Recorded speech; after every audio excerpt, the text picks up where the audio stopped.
Viewer discretion is advised.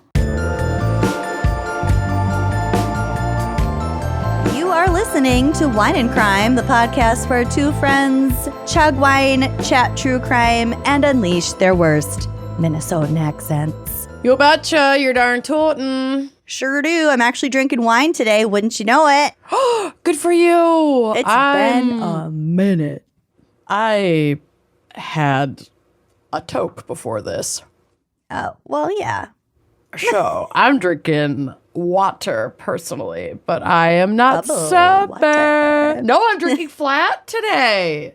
Oh, I have never known you to drink flat water. That is untrue. I actually prefer flat water, but I have Really? so much. Yep, I have so much sparkling in our house because Bill is addicted to it. God bless him. Maybe it's Bill I'm thinking of. Maybe I'm getting you and Bill mixed up. That for makes apparent sense. reasons. We are the same fused being post marriage. I also have a plate of little cheese cubes and crackers because I went to my fancy grocery store this morning to say hi to my friend who works there. And I had a cheese sample and I was like, I'll take 19 of those. I have some spicy honey roasted peanuts. Oh, I love that we're just announcing our snacks instead of what we're drinking now. Correct. They're from Costco. Yum. Bill made a run Costco. today. They're quite delicious. Oh, But yeah, that's not the pairing for the episode, but that is what we're fucking with today. well, let's just continue on to that. We have a very special fan pick today from Marlena. And Marlena wants to dedicate this episode, quote, to my life partner, Lakin, who is my biggest fan, and to my parents, Ramona and David, who are our biggest supporters. Aww. Love it. Love it. A lot of cute, like, parental dedications in the fan pics recently. We have had a lot of sweet parent mentions. Really recently. sweet. It just warms the cackles of my heart, you know? Yeah. I love it. Not everyone would thank their parents. No. No, they wouldn't. It's You're just lucky. extra good. Consider yourself lucky. It's just extra good when you have the tangible support of your parents. Thanks, Mom. Thanks, Mom. Thanks, Dad. You can't Thank say that you. because your dad's dead. My dad died long before this podcast was made.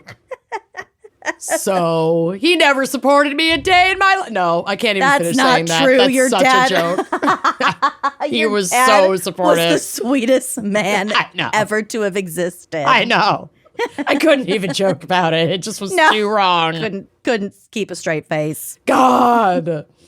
Thanks, parents, though. We love you. Yeah. Suzanne, Mike, Sean, Melinda. My parents this last weekend hosted my sister's wedding Oh, God, it was gorgeous. ceremony and reception at their house, which I think is unbelievably generous. It is. I It would is. It's a lot. Never. Madeline, if you're listening, I would never. Do that for you. It So was mean. stunning. No, Madeline and her husband did a whole lot of work. My parents did a whole lot of work. It turned Amanda did a whole lot of work. She officiated. Oh, it was so good. Frankly, I did a whole lot of work. You but, did. you know, it does take a village. Corey did all the food with his crew. It was really such a special weekend and like such a celebration of family and friend community, even down to like the food and who all chipped in to make the wedding happen. It was really, really, really cool. And my sister's a food stylist. So, like, she invited some friends from work and they were just like over the table, like asking questions. What is this? Where did this come from? It's so beautiful. Can I move this? Blah, blah, blah, blah, blah. And like taking pictures. It was gorgeous. And then I think, well, after the wedding, we did 2 highs and a low with my parents. And he didn't say it, but I'm positive that my dad's ultimate high, possibly more than walking my sister down the aisle, was being able to get out his skid loader and help the porta potty guy back the porta potty trailer into my neighbor's driveway because the angle is such that the porta potty guy couldn't do it with his truck. So my dad was like, hang on, I got a bobcat. Your dad got to whip out the bobcat on wedding night or next day? Yeah. And then the day before the wedding. And the porta potty guy and my dad were best fucking friends after that. They're in love now. I think they exchanged numbers. Oh my God. Oh, I love that. Yeah. I love that. It was a beautiful weekend, start to finish. Anyway, Marlena, our very special fan picker, has chosen the topic. Speaking of weddings, of ankle monitor madness. Speaking of weddings. Like a ball and chain. That's where I was going. Oh, God. Did that not land? That didn't go. Hold on. I have something for that joke. Oh. It takes you so long. Because I wasn't ready. It takes you so long to find the sound effects. It's a pan joke every time. Every time. The list of them is way too long. And then you have to make sure you toggle on live and not preview. Because if you just press play on it, it's in preview mode. And then no one can hear it except you. Oh, is that why half the time you just say, God damn it? Yep. And then it plays? It's a lot. It's a lot. Okay. It's a sign that we shouldn't be using it. No. No, that's not it. That's not it. Absolutely not. That's not what we're saying. Okay, ankle monitor madness. This is a topic that, once again, I'm surprised we haven't even really touched on. I know. Before. And at the same time, I was doing my notes and I was like, I could go in 650 different directions. Yep. It's a lot. It's a lot. So why don't we get started with our wine pairing for ankle monitors, Amanda? Okay, well, I wanted to feature something from Montinore Estate. Get it? Montinore?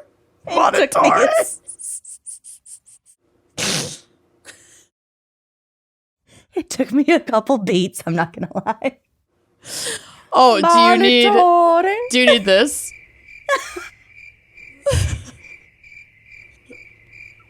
Montinore? Did you get my joke? Did you? Montinore Estate. Montinore. Got it. And you say we shouldn't use the sound effects once every 500 episodes. I always forget they're there. Anyway. There's got to be a way to pin your favorites at the top. Probably. You think I'm going to take the time to figure that out? John, figure it out. John, if you're listening, figure this out and then prove text it by us. figuring this out. Prove that you're listening. Prove that you're doing your job. Or you're fired. Just kidding. We love you. You're not fired. You're never fired. Send us a picture of your lips. We need to know if they're thin or not. Yeah, we haven't gotten those lip pics we requested while we were recording ads the other day, by the way. We solicited lip pics. We couldn't remember if John had fuller lips or thinner lips. No, they're thin. I vote thin. Lucy votes thin. I'm only just remembering him. I vote fuller. And I was like, I'll text him. And Lucy was like, no, just tell John, if you're listening right now, we're in a recording that he has to edit. He's probably listening to it right now. If you're listening, send us a picture of your lips. And we have not gotten a picture yet. And no, we don't have an HR department, okay? I was going to say, as his employers, we shouldn't be demanding he send us a picture of his lips. John, if I don't get a picture of your lips by 5 p.m., you're fucking fired. Central. Yeah, you got 45 minutes, buddy. We all live in the same time zone. There's no confusion. Nope, and there's a lot riding on this. Don't make me find another editor. Your health insurance. Anyway, Monitor Wines. Montinore. It's out of Oregon. And they have an absolutely gorgeous 2018 Reserve Riesling that retails for $35. The quality, like the fanciness of these wines is exemplary. And the price, while it's like a little higher than we usually pair, it's still right in that sweet spot of like, oh, I could spend $35 on a bottle of wine and either have it be a phenomenal gift or maybe you get it for yourself for a special occasion. And they have so much. They have rosés, they have reds, they have this really good looking one. It's like a dessert wine. That's I think it's a blend. It's like a 50% Muscat and then a 50% like orange wine. It's called like L'Orange. It looks stunning. I would want to like have a glass of that with like a very decadent chocolate cake with like an orange glaze drizzle over the cake. You know what I was going like to say? I'll give you one guess. One of those chocolate oranges that you bang on the counter and then it opens up. Cheesecake. Oh, that'd be good. You know, I fucking love cheesecake with like a orange marmalade glaze on top. Bitch. Yes. Mm-hmm. Oh, but that's not the pairing, but that could easily be the pairing. But they have a lot of really beautiful wines on their website, which is monitore.com, Monitore. It's monitor with an E. Monitore.com. But the 2018 Reserve Riesling just looks really beautiful. And I know it's fall and this seems like a little bit of a warmer weather wine, but I love a Riesling all year. And I feel like people sleep on it because they automatically think that it's too sweet, but it really isn't when you're just getting like a really nice Riesling. That really was my reaction when you mentioned that. But then you said it was like mixed with an orange. Mm-hmm. This one's unexpected. This one's not mixed with orange. That's the Muscat that's mixed with orange. This Riesling is a little bit more on the acidic side. It's probably got a tiny bit of sweetness to it, like a nice sweet balance, but it's going to drink a little bit drier. It's going to drink a little more even like a Pinot Grigio. So it's not going to be like syrupy sweet. Correct. Okay. Correct. That's what I would personally like to avoid. Agreed. And if you're getting like a really nice, high quality, like 100% Riesling, you shouldn't be getting a sugar bomb. You really shouldn't. She's 12.7% ABV. She is, like I said, a 2018 vintage out of Willamette Valley in Oregon. You know that viticultural area it has everything. And the wines, like the grapes that grow there are so beautiful and have a lot of room to actually like ripen and really get the most out of those. So just another reason to care about climate change because regions like this are going to be harmed under all of the current administration's policies. Anyway, Riesling is delicious in every expression from their website, from dry to sweet and spots in between. But we love to craft our reserve bottling in a dry style. So like I said, it's not going to be a sugar bomb. The 2018 vintage delivers perfumed aromas of citrus, white flowers, pineapple, green pear, and rosewater. The bright, crisp palate is brimming with green apple, gooseberry, and lime zest. Riesling's signature acidity offers a mouth-watering finish. Yeah, it sounds fucking gorgeous. It's a popper, so you would need a wine key for it, but get this for yourself as a little fall gift. Cozy up with it. Pour a glass and enjoy from Montinore. Pour a glass. Pour yourself a glass. I am actually drinking one of the rosés that came in my box from Unpinned. Oh my God. Y'all, we are working on a collaboration with our bestie, Ashwin, Wine Daddy, to have regular featured pairings from Unpinned on the episode. So I'm super excited to start getting those scheduled so that you can get access to some of these really cool wines that we are also drinking. Lucy, which one is that? A rosé? It's some sort of rosé, something or other, but I can't tell you for sure because the whole ethos behind Unpinned is that they're showing you varietals that you are not familiar with because turns out there's like 10,000 types of grapes. Mm-hmm. And we're only used to hearing about like maybe 8 to 10. Mm-hmm. Yeah. So this wine club, I think, is so fucking cool because it just introduces you to all sorts of wines from all over the globe. Yesterday, I learned about Georgian wines because wine was like invented, well, in like the Fertile Crescent, but like very close to Georgia, like the country of Georgia. So yeah, I really like to learn more about just history and shit, and also drink wine. And it scratches like every nerd special interest itch that you have. And also, it makes you sound really fucking smart about different kinds of wines, because if you just whip out a varietal that no one's ever heard of, they're like, what's that? You're so smart. And you're like, by participating in this, you're not only helping preserve like generational viticultural areas and like wineries that have been small wineries that have been family owned all over the world forever, but like you're helping like keep those grape varietals from like going extinct, because we've lost a lot of grape varietals because they've obviously fallen out of fashion. They're not really being produced that much. And now, climate change is a huge problem. But like these are varietals that you've never heard of and that you probably won't ever hear of unless you participate in something cool like this Unpinned Wine Club. And then you can support those. It's sort of vineyards. A conservation effort in itself, which I love. It's super cool. But yeah, Unpinned Wine, we've got our friend Ashwin Mathia, who's going to be joining us in future episodes. But yeah, this particular plug was not even planned at this point. But Lucy just happens to be drinking it. We're getting just happen to be drinking it, and I happen to authentically love it. And yeah, there we go. You'll hear a lot more from Ashwin in upcoming episodes. Hell yeah, we love him. All right, so let's take a quick break to hear a word from our sponsors, unless, of course, you are a member of Wine and Crime Uncorked, which if you are, thank you so much. Oh my gosh. Thank you so much. Your support means the world to us. And if you're not, what are you doing? What are you doing? Yeah, get it together. Come join us. Girl, ad-free eps, bonus content, ad-free video Ad-free eps, video.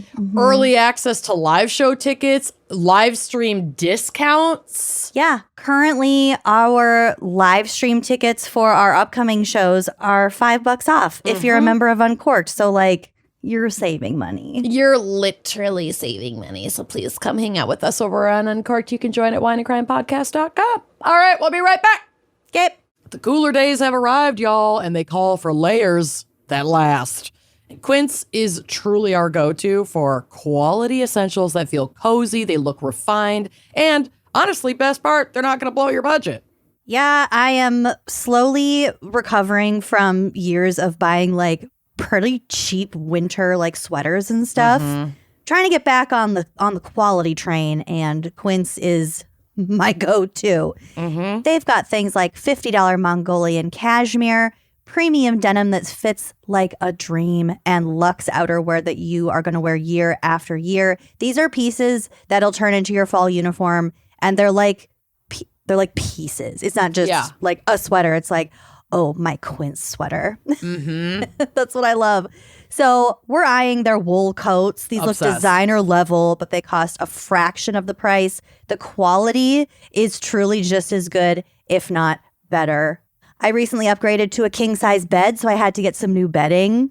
Went with their European linen, the quilt. Gorgeous. Oh my God. Oh my God. And they're so within a price range that you can have like a few different sets to change out just to freshen it up, which is really not many places can say for a king-size set. No, seriously. And because Quince partners directly with top-tier ethical factories and cuts out the middleman, that's how they are able to deliver luxury quality pieces at half the cost of similar brands. This is the kind of wardrobe upgrade that feels smart, stylish, and effortless. Yeah, timeless. You don't have to do the fast fashion thing. It's the best. So find your fall staples at Quince. Go to quince.com/wine for free shipping on your order and 365-day returns. Now available in Canada too. That's QUINCE.com/wine to get free shipping and 365-day returns. Quince.com/wine. All right, we're back with Lucy's favorite gross fact, and that is traditional bed sheets can hold more bacteria than a toilet seat. Yum. No. That is not what you want to be laying your face on. And Miracle Made bedding is designed to fight bacteria and stay cleaner longer with silver-infused fabrics that actually prevent up to 99.7% of bacterial growth. You'd think it was magic because it sounds so great, but really it's just science. Because it's science, baby. Miracle Made sheets are crafted with NASA-inspired silver-infused fabrics that not only keep your sheets cleaner for longer thanks to their antibacterial silver technology, but they also regulate your body temperature. This is my favorite part, honestly. So if you're a hot sleeper or a cold sleeper, it really does not matter. These sheets help keep you in the comfort zone all night long. Mm-hmm. Perhaps my favorite part about these sheets, though, is because it means less laundry for you. Yeah. They stay cleaner and fresher up to 3 times longer than regular sheets. So there's fewer odors, fewer laundry cycles, and just less just crinkled up sheets on your bedroom floor for weeks at a time. Honestly, peek into my life. If you want to alleviate that specific problem, Miracle Made is just girl. For you. Yeah. And they also feel as good, if not better, than sheets you'd find at a 5-star hotel, but without that steep price tag. They are smooth, they are breathable, they are ridiculously comfortable. And yeah, you're not going to want to lay your face on your regular sheets after you hear that. So don't clog your pores. Don't cause breakouts. Miracle Made's antibacterial design helps you sleep cleaner and clearer night after night. So upgrade your sleep or give the gift of better rest. Go to trymiracle.com/gals to try Miracle Made sheets today. You'll save over 40%. And when you use promo code GALS, you get an extra 20% off plus a 3-piece towel set. They make an amazing gift, and with a 30-day money-back guarantee, there's no risk. That's trymiracle.com/gals, code GALS at checkout, and thanks to Miracle Made for sponsoring this episode. Welcome back to Wine and Crime. Yes, that's us. Lucy, what do you have in store for us for ankle monitor madness? Like I said, there's like a lot to cover, and there is a lot to talk about, like ethics-wise. So we'll see. I'm sure that you and I will get into it, but that's not. Yeah, whatever. I mean, it's a polarizing concept. It is a very polarizing concept. There are, benefits and drawbacks and discrepancies as there are with any state procedure. Say any topic having to do with law enforcement is very weighted, and we will get to it and we will have the conversations. So ankle monitors, also known as electronic tagging or tags, ankle bracelets, or some more, I would say, progressive like advocacy groups will refer to them as ankle shackles or some sort of like shackle. Because really, I mean, I think it goes without saying that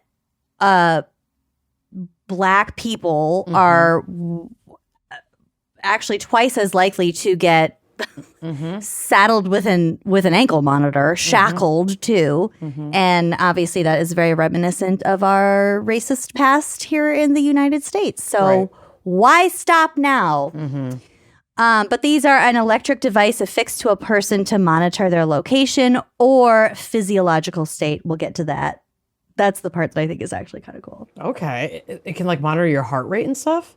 No, I mean, that's just an Apple Watch. It monitors if you've been drinking. Oh, interesting. Yeah, really curious how they fucking have the technology to do that. So I can't wait to get to that.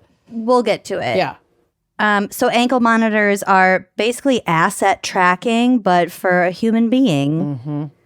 And as we will get to, the concept was sort of originally, well, we'll get to it. There were it was kind of like 2 different eggs that sort of came together to birth the ankle monitor.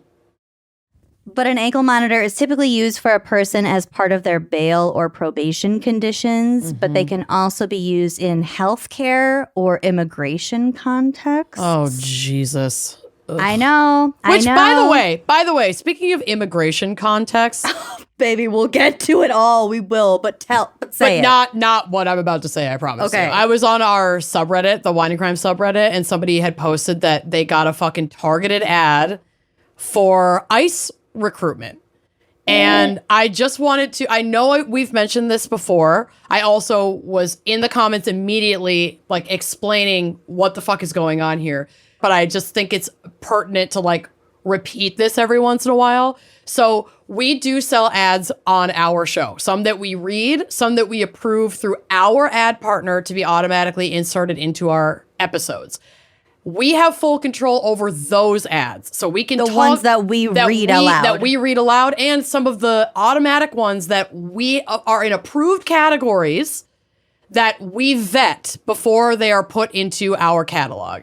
But third parties that are just like on Apple, Spotify, other podcast players, everywhere, those companies can sell ads on our content. We never see a dime for them, and they are always like controversial 9 times out of 10, but they're like geo-targeted. So and like targeted to your algorithms. So I don't know what the fuck. We did not approve an ad for recruiting ICE agents. Fuck ICE. We would never fucking do that. A pro-gun group or a pro-life group or anything like religiously affiliated. Honestly, we toggle off politics and religion just because if you toggle it on, we can't decide whether it's like a Republican ad or a Democratic ad. We can't decide that by toggling on that category. So we don't even approve ads like that ever. So I just wanted to clarify that like, fuck those platforms for A, monetizing creators' content for themselves without consent or compensation to the content creator that they're monetizing, and B, not giving us any option to go, no, we do not fucking want that shit popping up during our show. And it makes us so fucking mad every time. And you can file complaints about that kind of stuff through the like support team at Apple, Spotify, wherever you're hearing it. I have filed complaints about it. I don't know what else to do at this point, but I just wanted to flag that like that's a thing that's happening. If you hear an ad that's like really sus, by all means let us know about it. But 9 times out of 10, it's not one of our ads and we're not getting any money from it at all. Yeah. And for sure, just rule of thumb, I guess, if we're not voicing the ads ourselves, we do not condone them necessarily. So yeah, but it is good to know in case it's like one of our approved categories, but that ICE shit is not in our approved categories, and that's really fucking disturbing. It's fucked up. It's fucked up.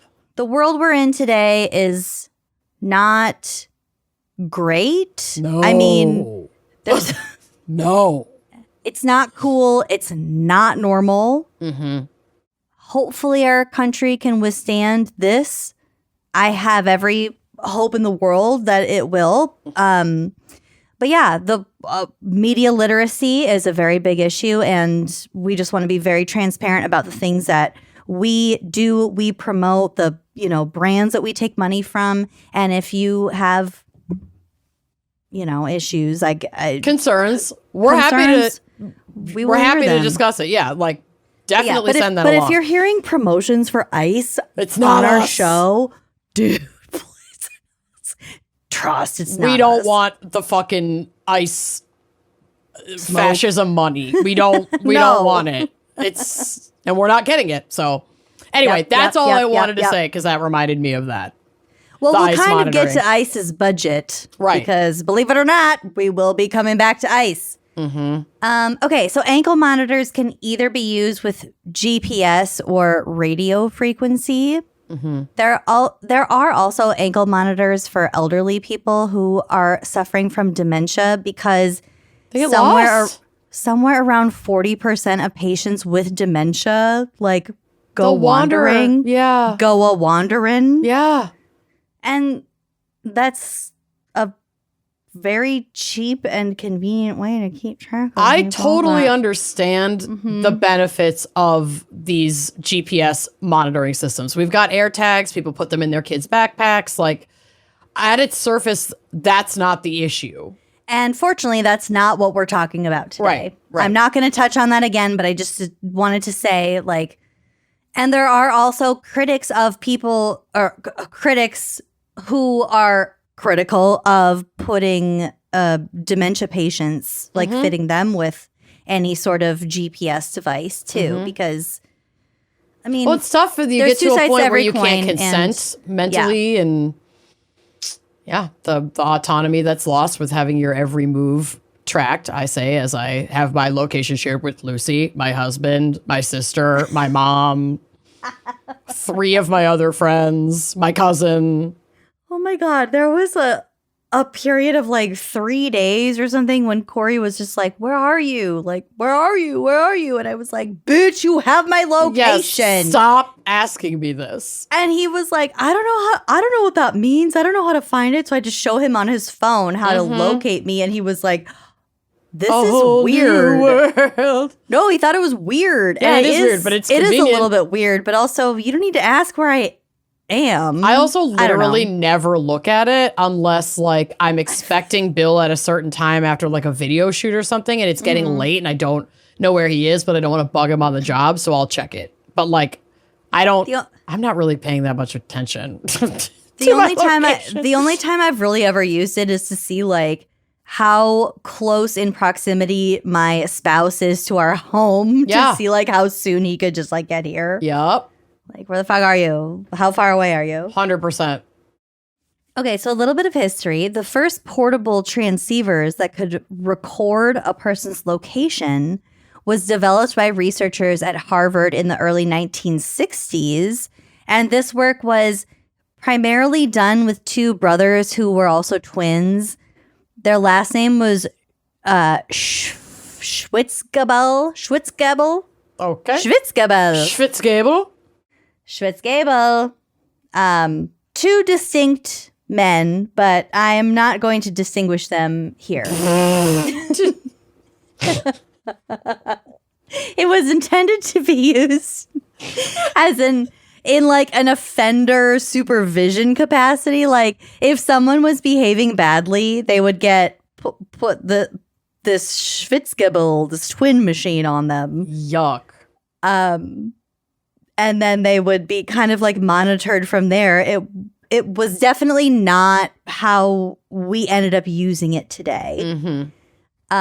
So the portable electronic tag, the anklet, or no, they call it the ankle bracelet. And every time I read that, I something in the back of my head was like, anklet. It's a fucking anklet, and it has 3. It's a fucking anklet, and you're gay.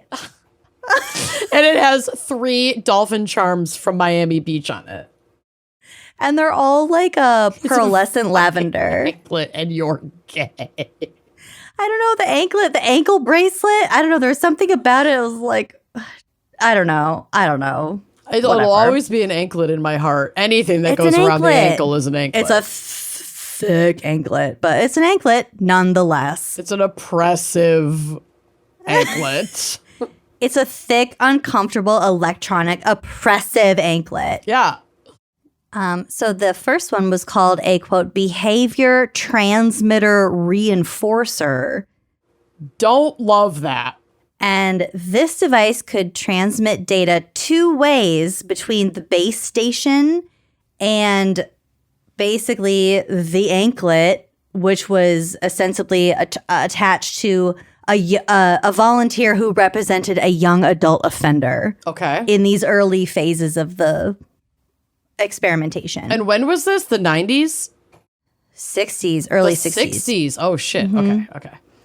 So they were trying to find a way to not necessarily track, but to be able to communicate messages between maybe what we would now recognize as a person's parole officer with the offender. But it was like more low level than that. It was sort of like a troubled youth's community like leader, where if they were signaled as like getting out of a certain area, then they would get an audible transmission from someone at their main station saying like, oh, come back home, don't have that beer, You're safer here. Come on back. You know what I mean? Okay.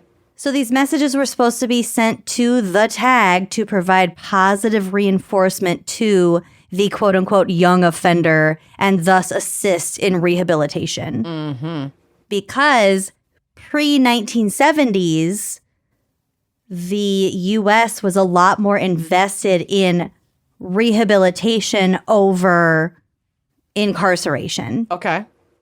I mean, I just finished the Ed Gein show on Netflix. Oh, Have you Lord seen Jesus. it yet? The monster one? Yes, and Well, it reminded me, it was subtle, but it reminded me that in the 1950s, what we would call like a psychological, like a crazy house, a mental institution, something like that. They had like wainscoting and wood and beautiful wallpaper and like decent lighting, and they were funded enough.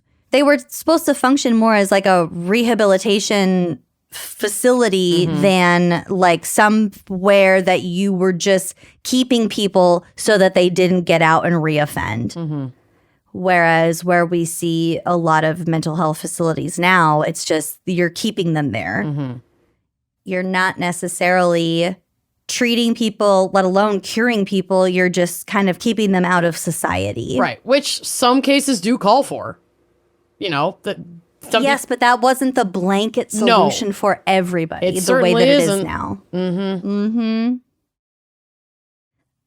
Yep. Okay. So that was sort of like the prototype. That's what they were trying to kind of get off the ground. But in 1966, the Harvard Law Review published a review of these electronic tags that were being developed at Harvard. And this review was pretty skeptical. And it sort of started a rumor about what ended up being called the Schwitzgebel machine. So like those twins. yeah.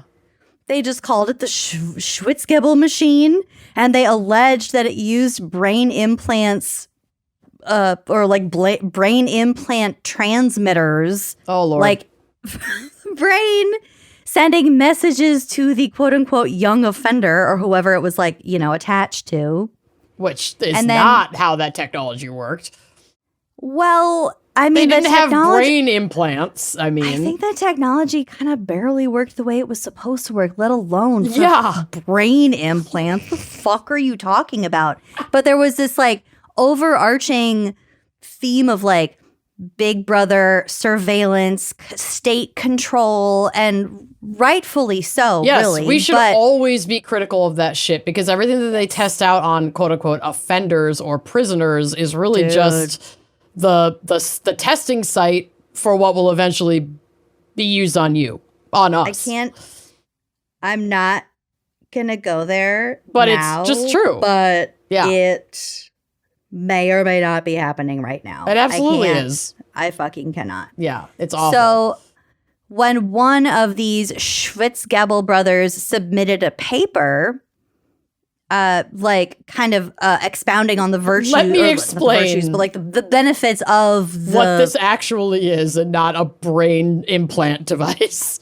kind of, but I don't know that it was necessarily like clearing it up or just more sort of explaining the benefits of it. But he submitted it to the U.S. government publication called Federal Probation, which I think is just, I mean, it's like it's a federal, Like circulatory. yeah, called Federal Probation. That just makes me think of like, you like know, an internal memo kind of. like defense mechanisms and like how to just kind of keep the system running, Sure. you know, not necessarily like innovation, but just productivity, I guess, kind of. But this, so he sent it in to get published in this government magazine. And then he promptly got a rejection letter, which read in part, quote, "I get the impression from your article that we're going to make automatons out of our parolees and that the parole officer of the future will be an expert in telemetry, sitting at his large computer, receiving calls day and night and telling his parolees what to do in all situations and circumstances. perhaps we should also be thinking about using electronic devices to rear our children. Since they do not have built-in consciences to tell them right from wrong, all they would have to do is to push the mother button, and she would take over the responsibility for decision-making. Oh, I wish I had a mother button. How right they ended up being. I mean, I would kill for a mother button.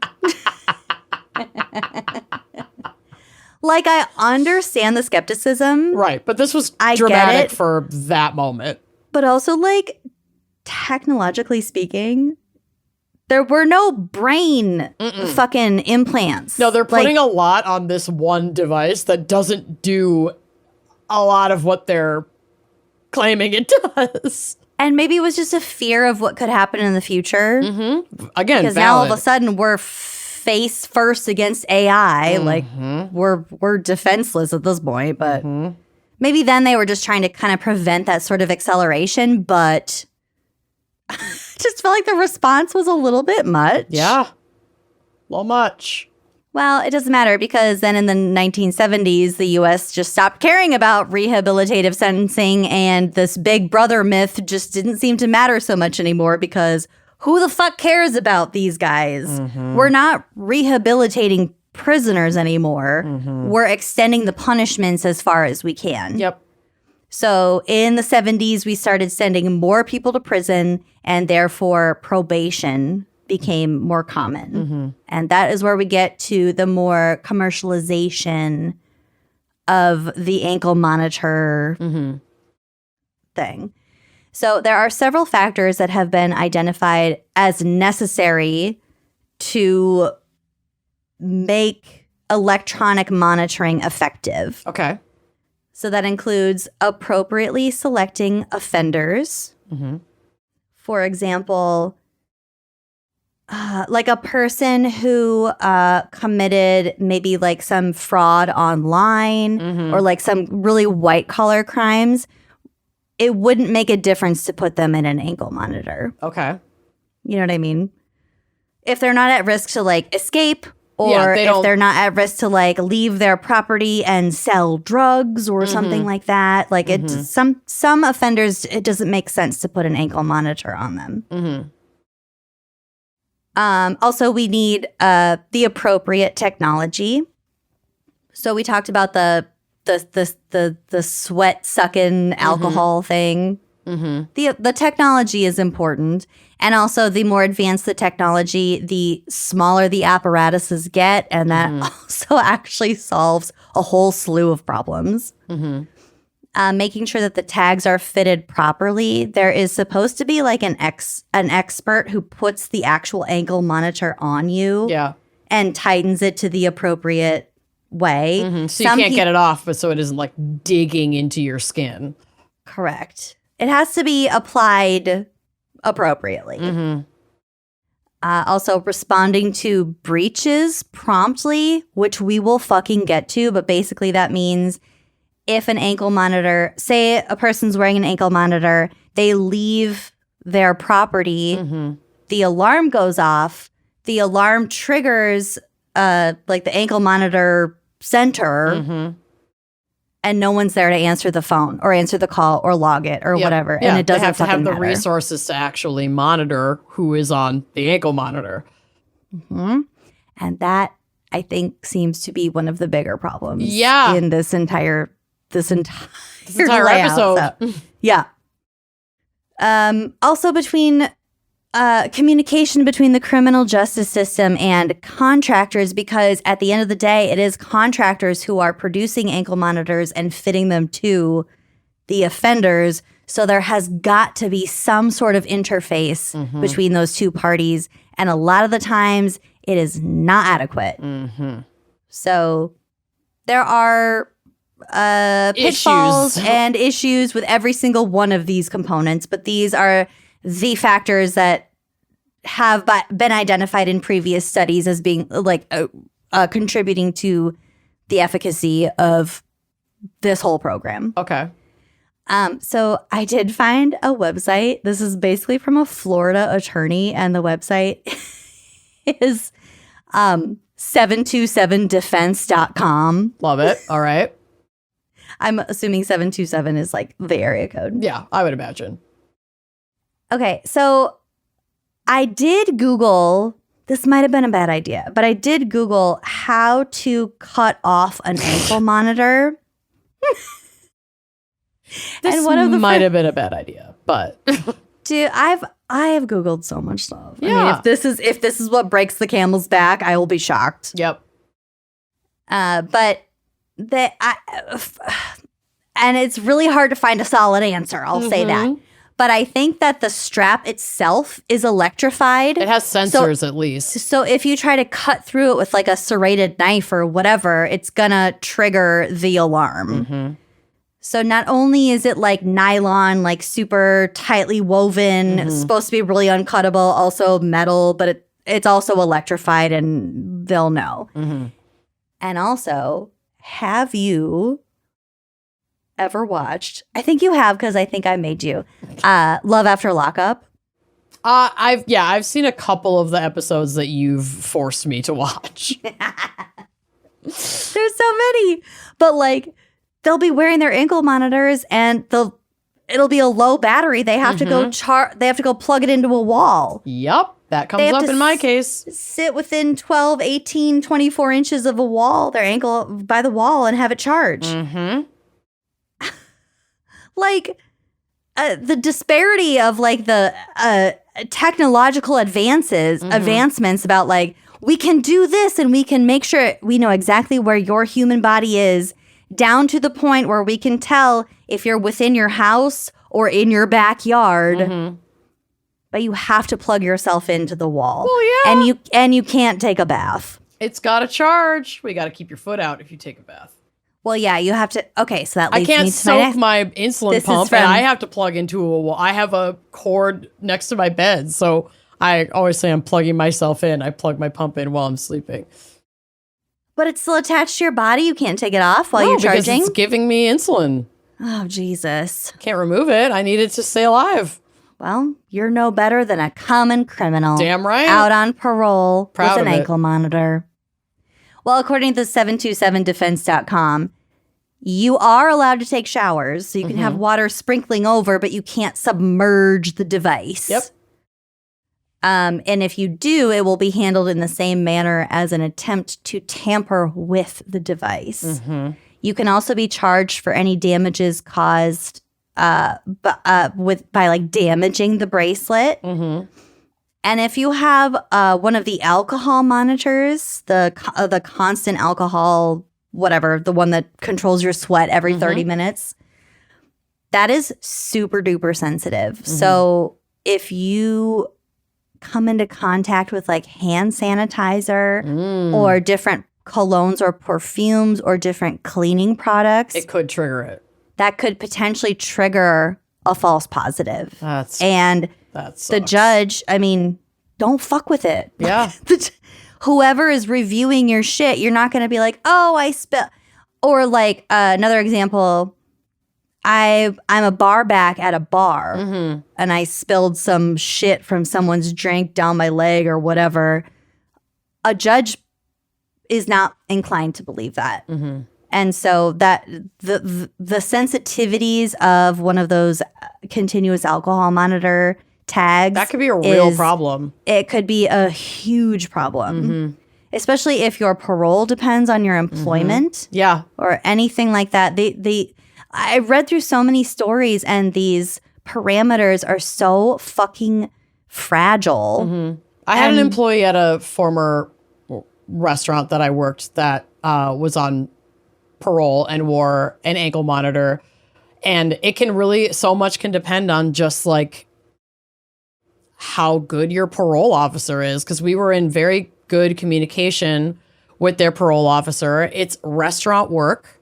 So you don't have a very set out time. You're typically, you're hopeful to be cut when service, high volume service ends, and then hopefully you get out by a certain time each night, like certainly by close. But some nights it could be really slow, and so you're cut at 6:30, and some nights it's slammed and you're not cut until 11, And you could break your curfew. Correct. So we would have to really be in constant communication, which we were happy to do. We really cared about this employee very much and like wanted to see them succeed. And, you know, I'm not going to share any more than that, but, you know, it was a sensitive situation. But if they have a good, you know, a decent and communicative parole officer who we would call regularly and say, hey, this is so-and-so. We can't let this employee leave yet. The restaurant's too busy. Like, we're going to try to get them out at this time, but we'll call you again, you know, to check in just so that you know, like, yes, we are confirming that they are still here and that they're still working. But it's like, if you don't have officers that are willing to work with you or an employer that is willing to do that consistently throughout your shift to protect you, the employee, it's like impossible. And a lot of these folks are taking public transportation. So what if the bus is late and then they're off schedule or they're off course from where they're supposed to go if they catch the wrong bus? Like, it's just so much that average people don't consider that can have a massive impact on a parolee's entire life. If you consider all of the parameters, and like when I was doing research for this, I came across a bunch of like blogs or articles or quotes or something from different parolees, and they were saying a lot of these rules for your parole are contradictory. Right. So like, you know, you have to be at home between 6 a.m. and 6 p.m. But this person got a job and their training shift was supposed to be from 5 to 6. Yep. And they called ahead. Yep. But there weren't enough staff Yep. to transfer that information over to their parole officer. And that's kind of where the gap between these agencies that sell and also monitor reports from these ankle monitors and whatever, them reporting that to the appropriate like police station, it's fucked. Yeah. The system does not work in way too many One case not working is too much. And then the paroled individual is work. at the mercy of all of these moving parts that can't be trusted to have their best interests at heart. No. And to be on top of this kind of shit. We'll kind of get to that. But I also realized that I didn't actually tell you about the booze part really yet. So some of these ankle monitors have booze detection. So it's called Secure Continuous Remote Alcohol Monitoring, or SCRAM. Jesus Christ. It's currently available in 35 states. And this is from the ScramCam website. This is their pitch. Yes, ScramCam. Like a breathalyzer for the ankle, the SCRAM Continuous Alcohol Monitoring, or ScramCam bracelet, provides 24/7 transdermal alcohol testing for hardcore drunk drivers, high-risk alcohol, and domestic violence caseloads. Not well written. No. You can see why I was confused. By automatically sampling the wearer's perspiration every 30 minutes, the ScramCam bracelet eliminates testing gaps and encourages accountability. ScramCam not only supports sobriety, but also results in higher compliance rates with court orders and increases community safety.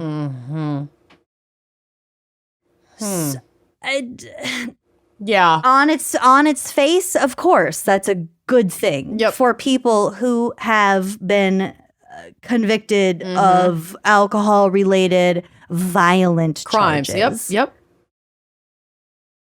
I don't necessarily have anything against Scram if it is used as prescribed. If it's used as prescribed, and if the technology is advanced enough for it to function properly and be accurate and not be like ruining the wearer's life for accidentally using fucking hand sanitizer. Like, that's ridiculous. That's ridiculous. And I don't think that repeat alcohol crime related offenders like drunk drivers and, you know, I don't think that they should go completely unchecked and without consequences. I certainly don't think they should be behind the wheel. But like, it's that slippery slope of, in this specific case where this person did a terrible thing and needs to be, you know, monitored for the rest of their life. That technology also gets applied to someone who didn't do nearly that, but just got a judge on a bad day or a racist judge or whatever, and they decided that they have to wear this thing, and now their entire fucking life is turned upside down.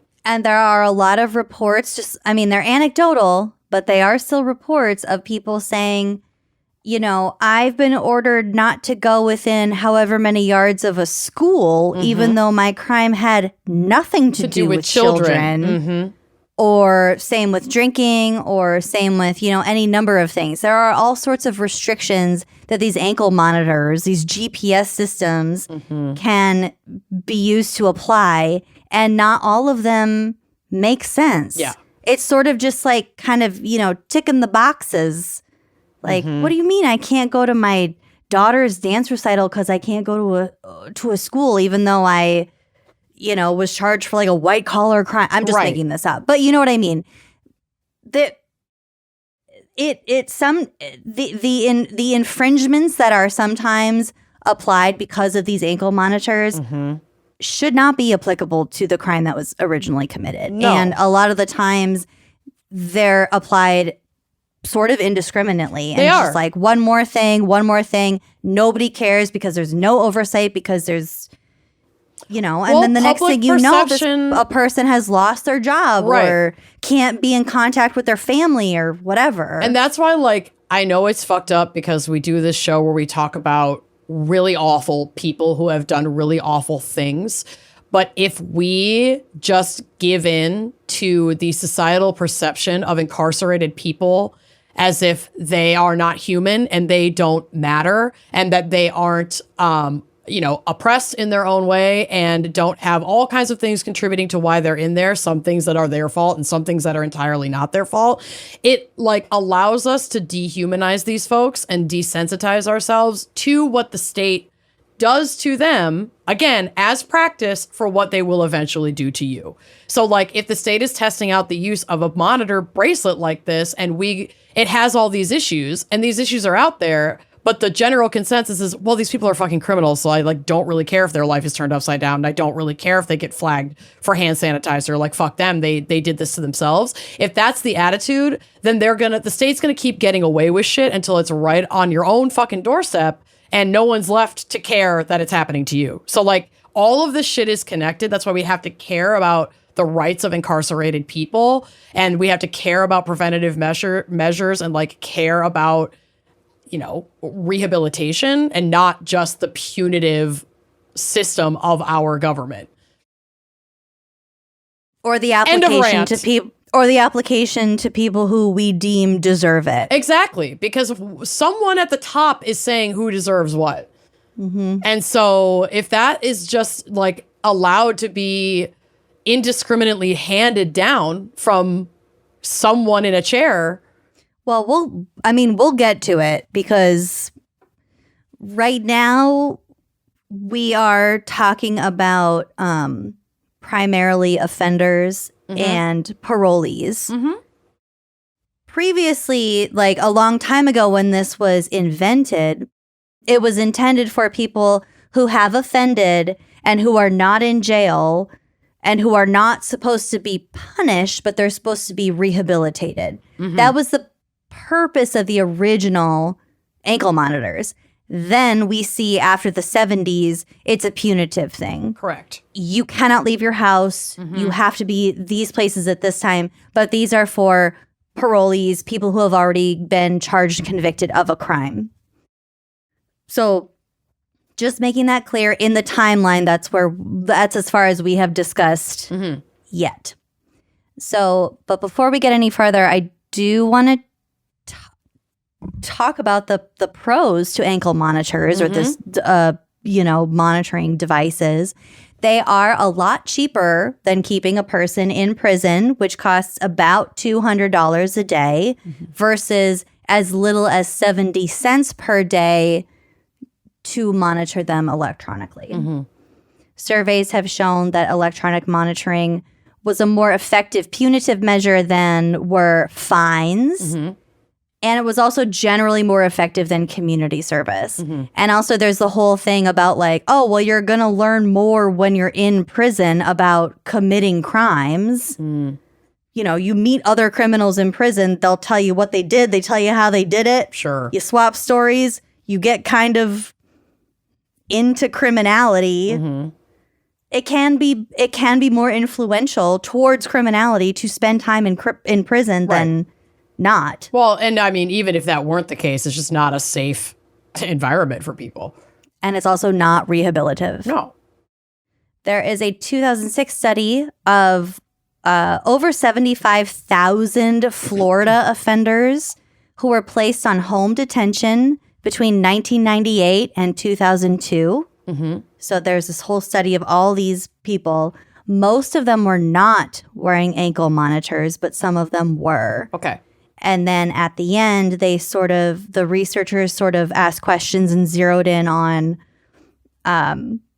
essentially the pros and cons of ankle monitors and then the results about like what differences that made in their day-to-day lives and also what kind of outcome that had on their recidivism or like continued criminality. Mm-hmm. And the results showed that offenders who wore electronic tags were both 91% less likely to abscond, meaning to like run to a different state or whatever. And also almost 95% less likely to commit new offenses than unmonitored offenders. Mm-hmm. It's not a small pool of people. No, I mean, those results are positive. They are positive. And we're not even advocating to like do away with monitoring systems. Like that's not necessarily what we're saying. It's more about like oversight, regulation. Well, let's come back to that after we're told all the way done. Oh God. Because I did find some surprising information. That's going to change my wasn't mind. previously aware of. Okay. Well, it's more complicated than that. Like everything is. It's complicated. Okay, so those are some of the statistical pros, and of course there are a lot of cons.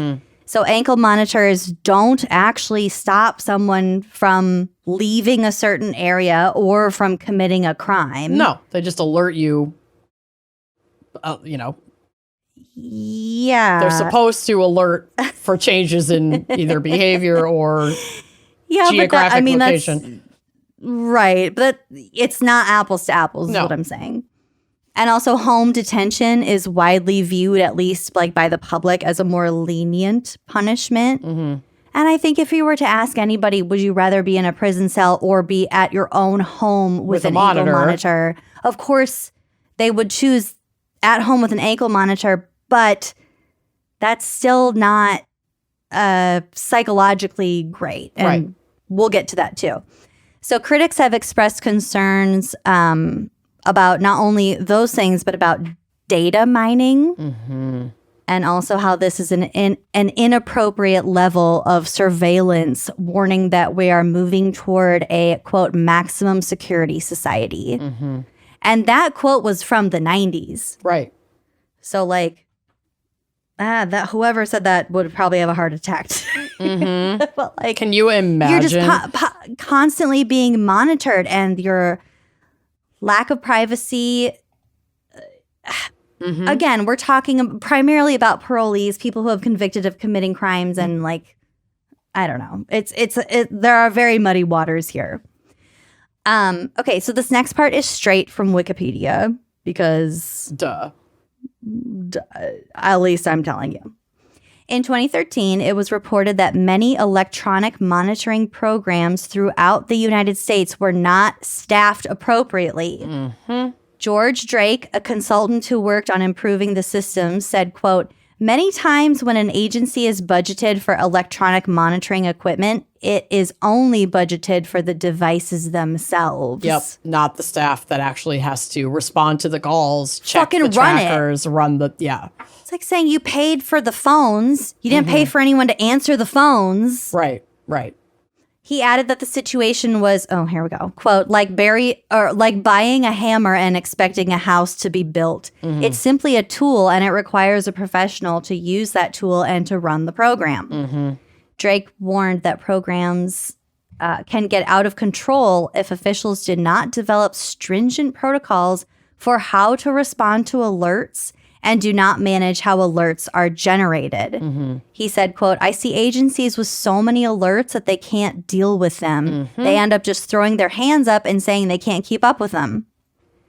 In Colorado, a review of alert and event data obtained from the Colorado Department of Corrections under an open records request was conducted by matching the names of parolees who appeared in that data with those who appeared in jail arrest records. They were basically seeing how they overlapped. Got it. If someone was already out on parole and then committed another crime because there wasn't an automatic system to fucking figure that out. I mean, that's pretty much what happened in my case that the fan picker picked for me.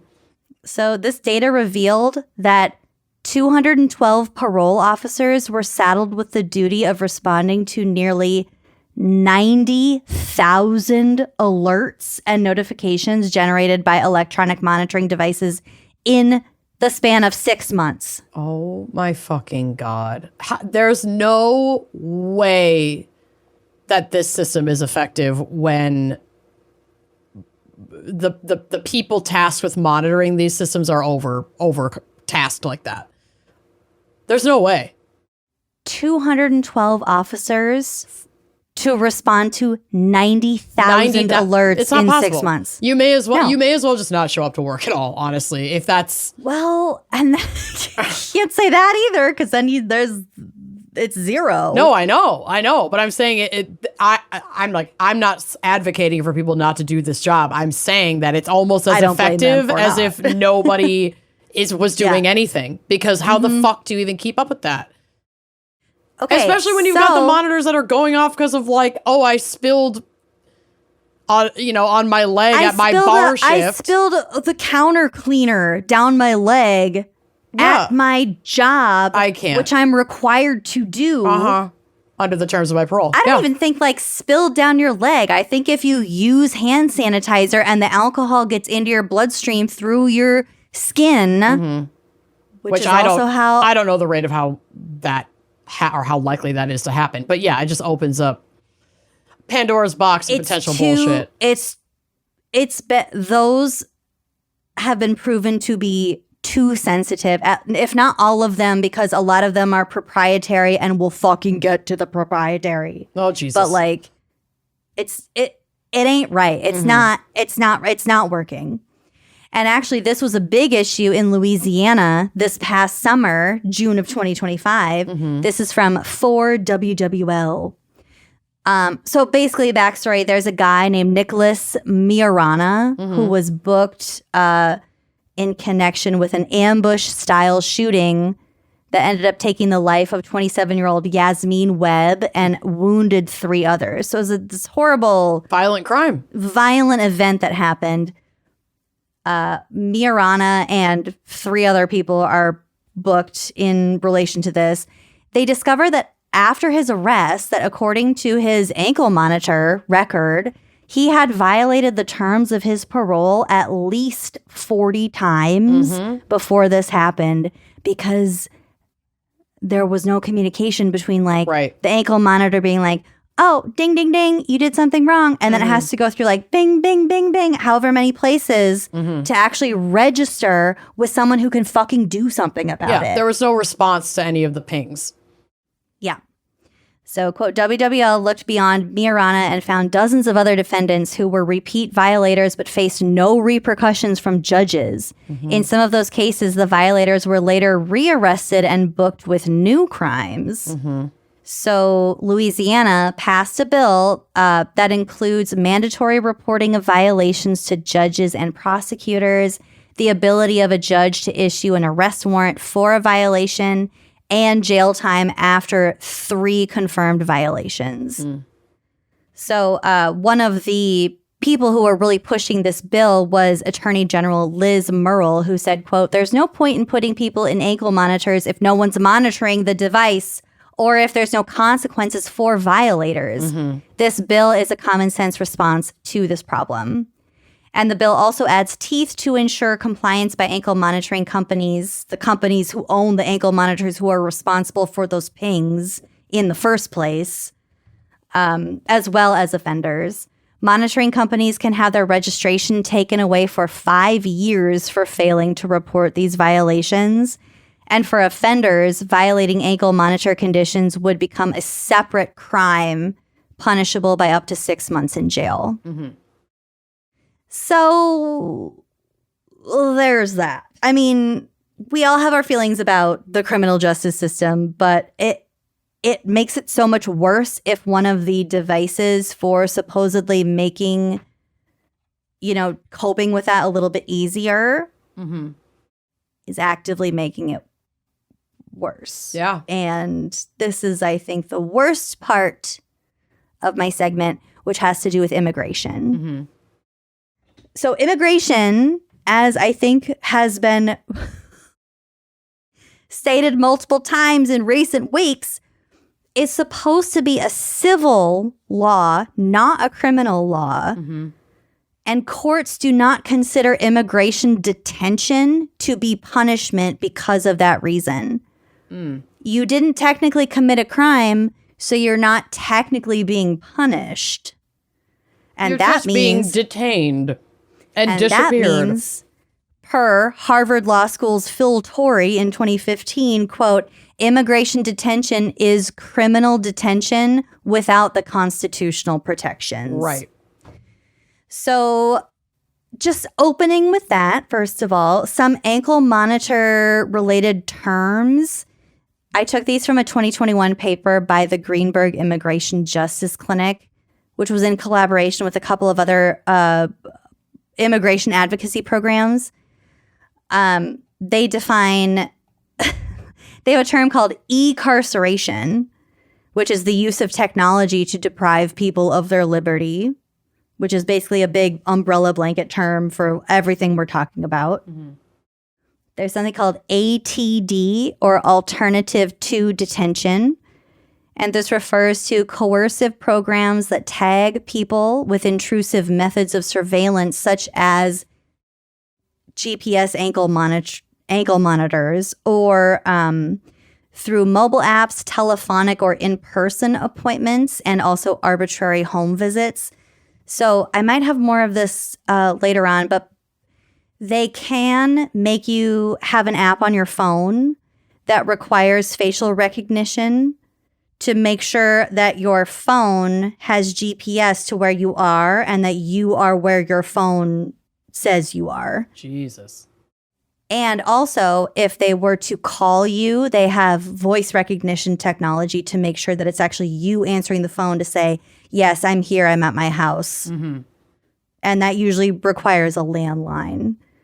But there's some different ways to monitor the GPS thing, the alcohol, the constant alcohol monitoring thing, voice recognition, facial recognition.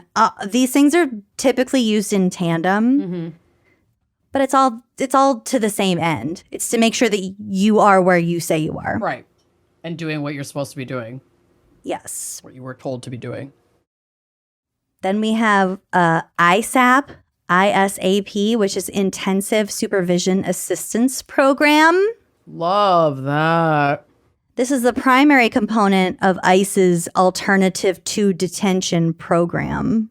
So this combines ankle monitoring and telephonic check-ins. It was launched in 10 different cities in 2004 by BI Incorporated, which is a private contractor.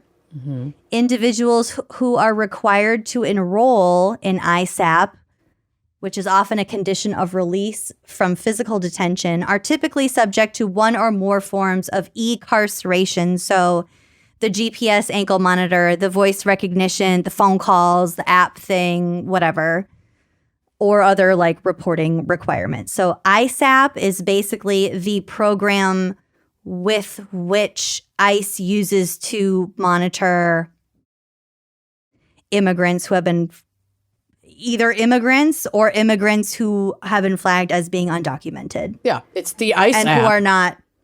It's the ICE app. Mm-hmm. ISAP. ISAP. ISAP. Uh-huh. So then we have Behavioral Intervention, or BI Incorporated. This was formerly known as Behavioral Interventions Incorporated.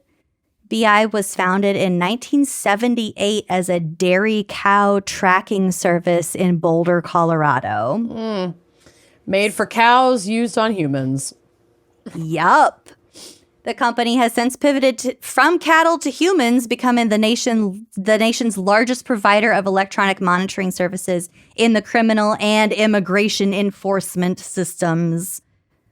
Criminal and immigration enforcement systems. In 2011, BI was bought by GEO Group, one of the largest private prison companies in the world, for $415 million in cash.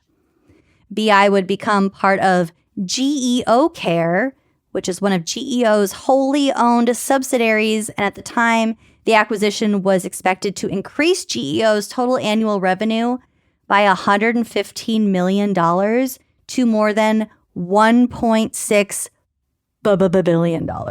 Because, of course, the privatized... it's all about money. Yeah. Period. The privatized, like, prison and carceral industry is so fucking sick. There's so much money in it from all these different branches. Arm of it. Yeah.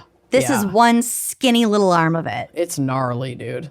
Not when cool. announcing this purchase, GEO CEO George Zolli told shareholders, quote, "It's just another opportunity to grow our company in a different way and maybe even on a faster, accelerated basis because of the application and concept of continual care." Yep.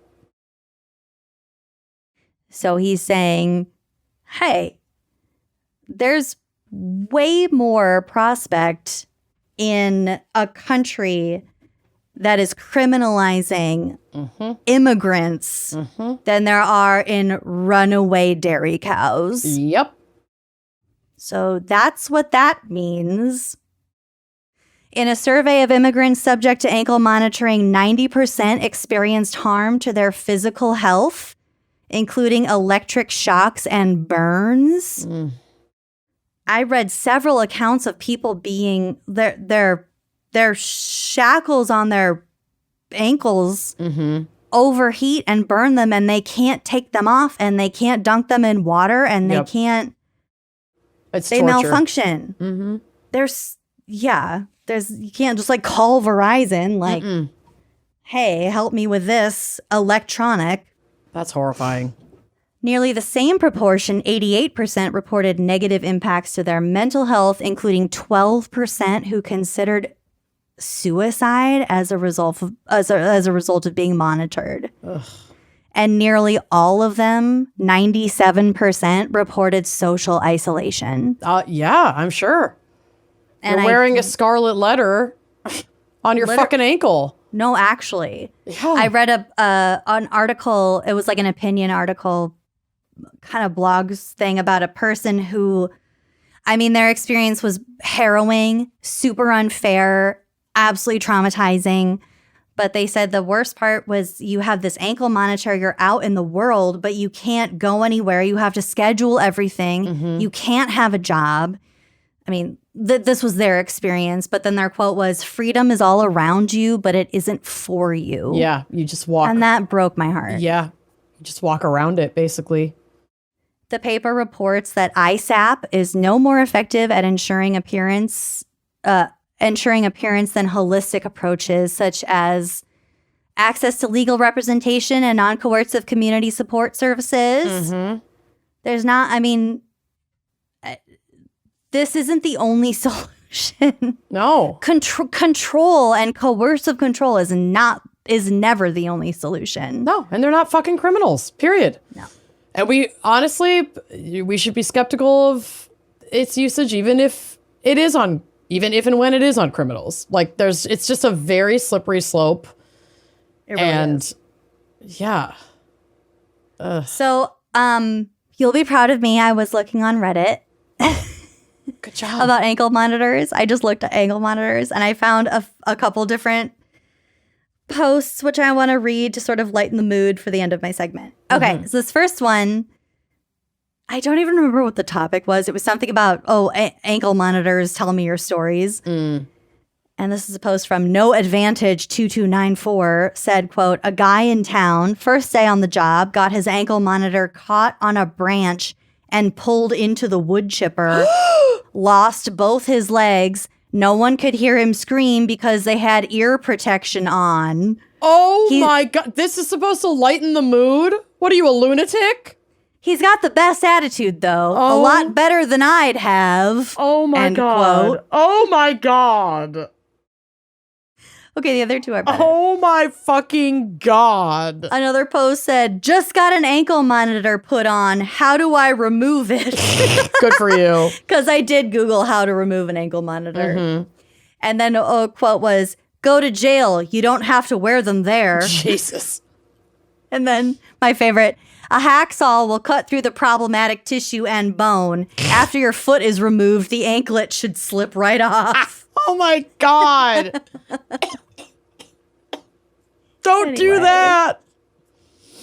So there's a little bit of background about the ankle. Holy shit. No, this was really good though, because so much of this, it will be very clear, like a lot of things that went wrong in my case. And like, this was very eye-opening as to how so much was overlooked now makes a lot of sense to me after hearing those statistics. So thank you for that. Yeah, there are a lot of pervasive problems with this kind of monitoring. Big time. Like, ethics and morals aside, which like we shouldn't put them aside, but like those aside, logistically, it's not great. It's not working. No, there definitely need to be better systems in place for the like reintroduction of specifically violent like felons into society. Yep. And when we don't have those things in place, what I'm about to talk about can happen. So great. Let's take a quick break to hear a word from our sponsors, and then we'll get to our fan picker's very tragic case. Super great. Can't wait. If your cute little kitty could talk, they'd probably tell you, hey, Mom, I want a litter upgrade. It's not great down there. If you are not buying single-ply toilet paper for yourself, why are you giving your precious little baby outdated cat litter? Make their bathroom experience better for both of you with Pretty Litter. It's soft on their paws, it stays fresher longer, and it is so easy to maintain. It's not just a pretty litter. Pretty Litter is nice on the eyes, but it is so much more than that. Pretty Litter is quite literally amazing. It helps monitor your cat's health, testing acidity and alkalinity levels and the visible presence of blood in your cat's urine. So it's like giving you hints. Hey, maybe call your vet. Maybe flag this issue. Pretty Litter also ships free right to your door, so you don't have to lug those giant, heavy bags or cartons of litter through the grocery store. It takes up half your cart. It's the worst. You don't have to go, oh, crud, I forgot to grab litter. I got to run to the pet store after you've already done a bunch of errands. No, because baby, it's just going to show up right there for you. Pretty Litter's crystals are safe for cats and people alike. And this is my favorite part. I've got 2 cats and I've got a small house. And like Lucy, my litter box situation is downstairs by the laundry, but we have like a living room downstairs. So we spend a lot of time in our basement.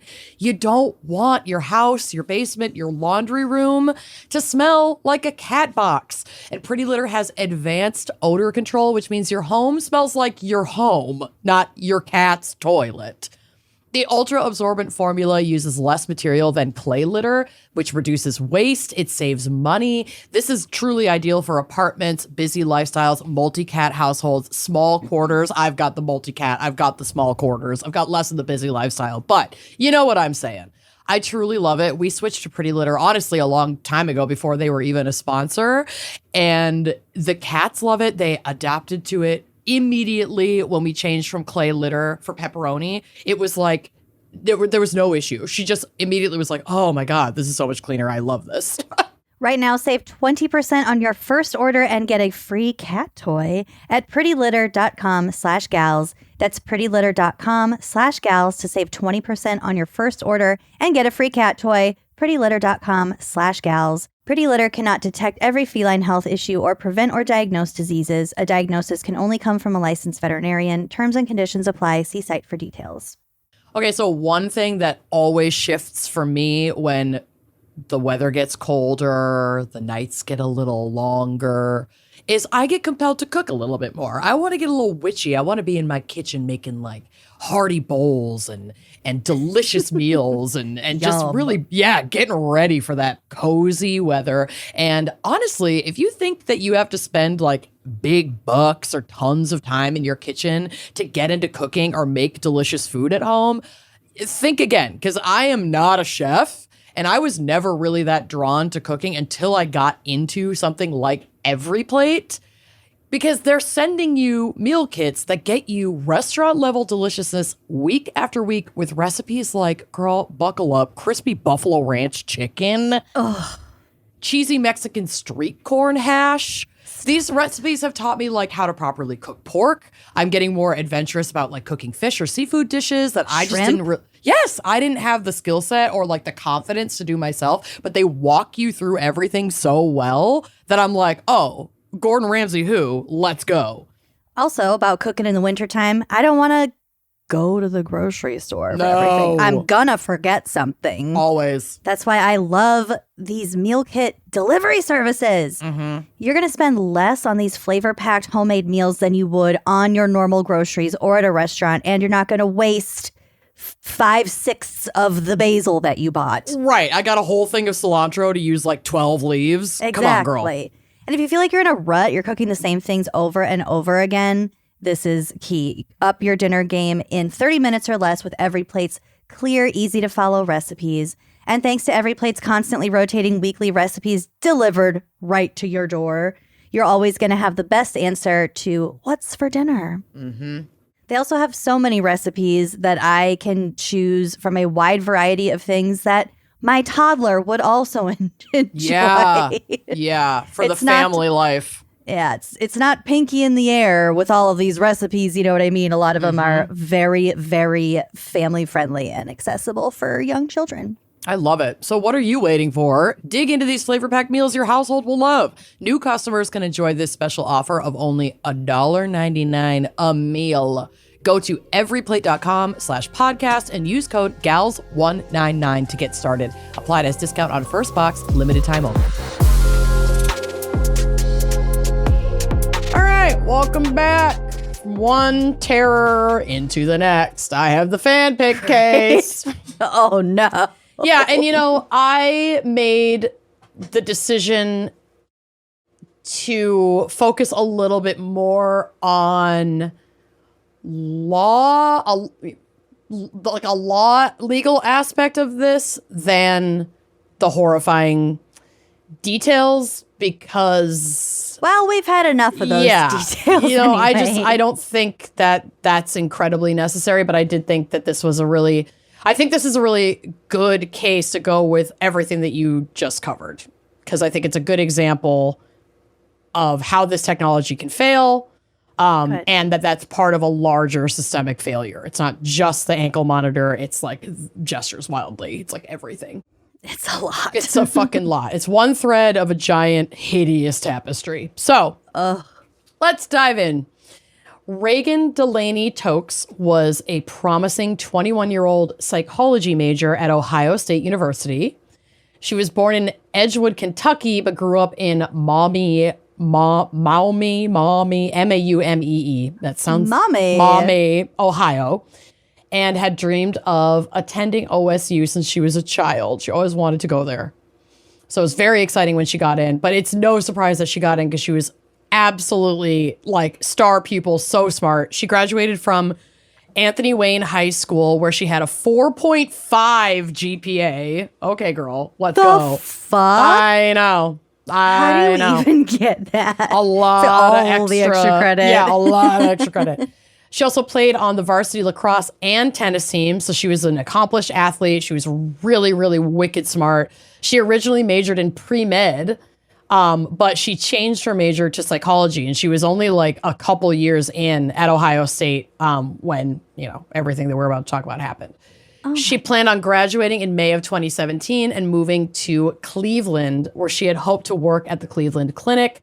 She also had planned to apply for grad school. She wanted to get a graduate degree in psychology and then eventually open her own psychology practice.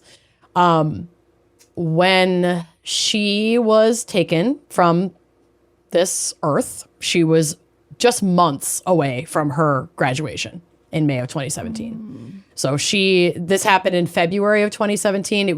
She was literally about to graduate and like start her life. She was posting online about all of these awards and good grades, and that was probably like gonna be the most important day of her life. She was so excited. Far. She had like posted on her Facebook about picking out a frame for her diploma, and that she made that post like 3 or 4 days before her death. So robbed. It's really this crime is so senseless and tragic and just like wrong place, wrong time. For her, I mean, she didn't know this person. It's a totally, I don't know. It's unimaginable. Anybody experiencing this kind of violence and their surviving families, like, obviously our hearts are so with you, and it's a really complicated thing. And I think that's kind of laid bare in this case in ways that are important to talk about, while also like really honoring Reagan's memory and the impact that not only her life, but the violent way that her life ended had on her family and on the law. So, you know, a lot. It's a lot. So on the evening of February 8th, 2017, Reagan was working her shift at Bodega, which was a restaurant and bar that was located in Columbus, Ohio's Short North neighborhood. So super cute, like trendy restaurant. Around 9:45 p.m., as she left work and walked to her car, she unfortunately crossed paths with a man. Oh, never. I know. It's the worst. His name was Brian Goldsby. Goldsby, who was 29 at the time, was a registered Tier 3 sex offender, which means that he was classified as extremely high risk and already had violent sex crimes on his record. He says that he had an abusive mother and was affected by drug and alcohol abuse, as well as childhood sexual assault. Prosecutors disputed this on the basis that his stories were inconsistent, but I think that's fairly common for victims of childhood abuse because of trauma and like how we process that trauma. That can really throw curveballs in our memories. So I take that with a grain of salt because it's prosecutors who were saying that. So like, of course they're going to say that. But he definitely had a very troubled youth that led to very troubling behavior. Goldsby started committing crimes as a juvenile, most of which were not violent crimes, but was like enough to get him into the system. So he was doing things like trespassing, shoplifting, vandalism. But it's also reported that he at one point threatened his mother with a knife as a child, which again, if he was experiencing abuse in his household, that's not very surprising to me, but it was on his record. Yeah, and a child threatening a parent with a knife is not average. Well, no, but if that child is, regardless of if that child was abused by that parent, because he claimed to have been abused by his mother, then yes, I think that tracks. Both things can be true. It's not that. Yeah, it doesn't seem normal, even if you are abused, to threaten your own parent with a knife as a young child like that is all I'm saying. I mean, that seems abnormal. We're not the authority on what is normal or abnormal for like a traumatized child that has potentially experienced like sexual assault and abuse within their family. But like, I see what you're saying. I'm not saying that it shouldn't have been on his record. It's important that we have all of this information. But it just shows. No, it should have been on his record. It just shows like a pattern of behavior. And I think a pretty solid reason why this behavior started. So it escalated when he was a teen, but still a minor, and he received charges for the sexual assault of other children, as well as suspected gang activity. And children who were abused, it is a very common pattern for those children to, while they're still minors, abuse other children. And also, if they do not heal from that cycle, if they don't get those resources, to perpetuate sexual abuse later in their life. It's just a really fucking awful situation because these kids are hurt and then they can go on to hurt other people if they don't get help and they don't get protection. So clearly he's in and out of the system most of his life. And again, I'm not laying all of this out to like sympathize with or like let go what he ended up doing, because what he did was incredibly wrong and fucking horrifying. And this is a man who had been in the system for most of his life, and clearly he had been, like I said, harmed by people close to him, and as a result, he was causing harm to other people, and he needed serious early intervention. And I'm just a firm believer that like wraparound support and early intervention in cases like this can really help to avoid escalation of violence. And before this guy became who we know now, he was a young black kid who needed help, just being passed around from detention center to detention center. And we'll never know if he could have received care that would have prevented what he would go on to do as an adult. Care that could have potentially saved Reagan's life and the lives of other people that he harmed. So I just think it's important when we're like talking about these kinds of things and talking about these stories that like we understand that violence isn't just like something that happens out of nowhere. Like it's something that usually is a result of a lot of other fucked up shit. And that fucked up shit not being addressed. And we can understand that and recognize it without condoning the resulting behavior. Exactly. This is not, like, that does not mean that this individual gets carte blanche to do whatever the fuck they want. That's not okay. There are plenty of people who have gone through horrendous trauma who don't do this. End up with these violent means. Yep. But there are. Yeah, it is important to understand how people get here. So, yeah, I find that to be such a failure, obviously, for this guy, but like especially for the victims of this man that he harmed throughout his life. Like they deserved better. They deserved like a safer world. And we don't have systems set up to provide that. And it's really frustrating. At the time of Reagan's murder, he had recently been released from prison where he had served a 6-year sentence for an incident where he abducted, robbed, and raped a pregnant woman in 2010. Ooh. And he only got 6 years because he pled those charges down to robbery and attempted rape, and because our system does not take sexual violence against women seriously. That's a plea that was on the table. While he was supposed to be closely monitored by the parole board after his release, including being fitted with a GPS tracking device, those overseeing his release, so that included the Adult Parole Authority, officials from his temporary housing program, people from the exit program, and his parole officer, did not closely monitor him. Now, having heard everything that you taught us, I think that's probably a combination of factors. Lack of resources, way too high of a caseload. Understaffed, shit just not. Too many loopholes. Yeah, shit not working. Goldsby violated parole multiple times while on the monitoring system, including letting the battery of his GPS tracking device die more than once. Like, this was a consistent issue.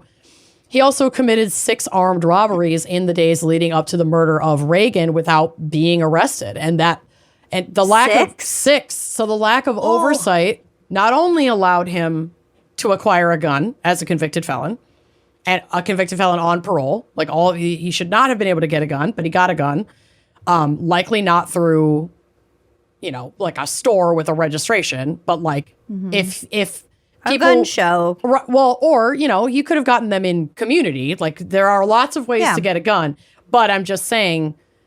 Bought a gun from my neighbor. Yes. Whatever. So he got access to a gun. He committed 6 armed robberies. He let the GPS device die multiple times. All of these things, maybe not getting the gun, but like certainly committing all of these robberies, being in places he wasn't supposed to be, and at the bare minimum, the device running out of battery. Dying. All of these things trigger alerts to his like oversight committee, hypothetically. Yeah.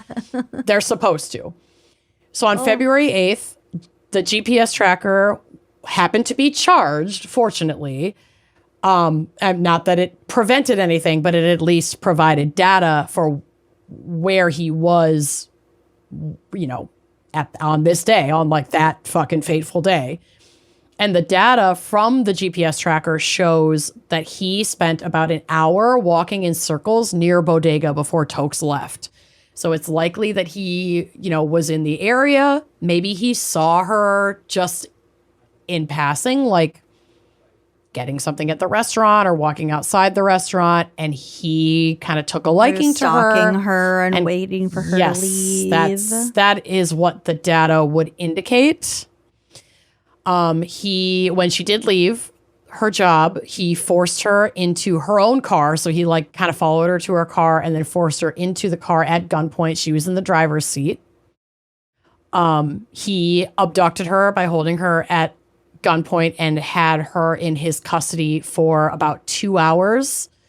And I mean, it's just unimaginable terror. He's having her drive him to ATMs so that she can withdraw money. So he's robbing her. She was robbed by him and raped by him at least once. And that was confirmed by a rape kit that was taken, after her body was found. He admitted during his interrogation that she begged for her life and said that, quote, "all I want to do is live." But he did not want to be caught. So he made the decision to end her life to prevent her from reporting him.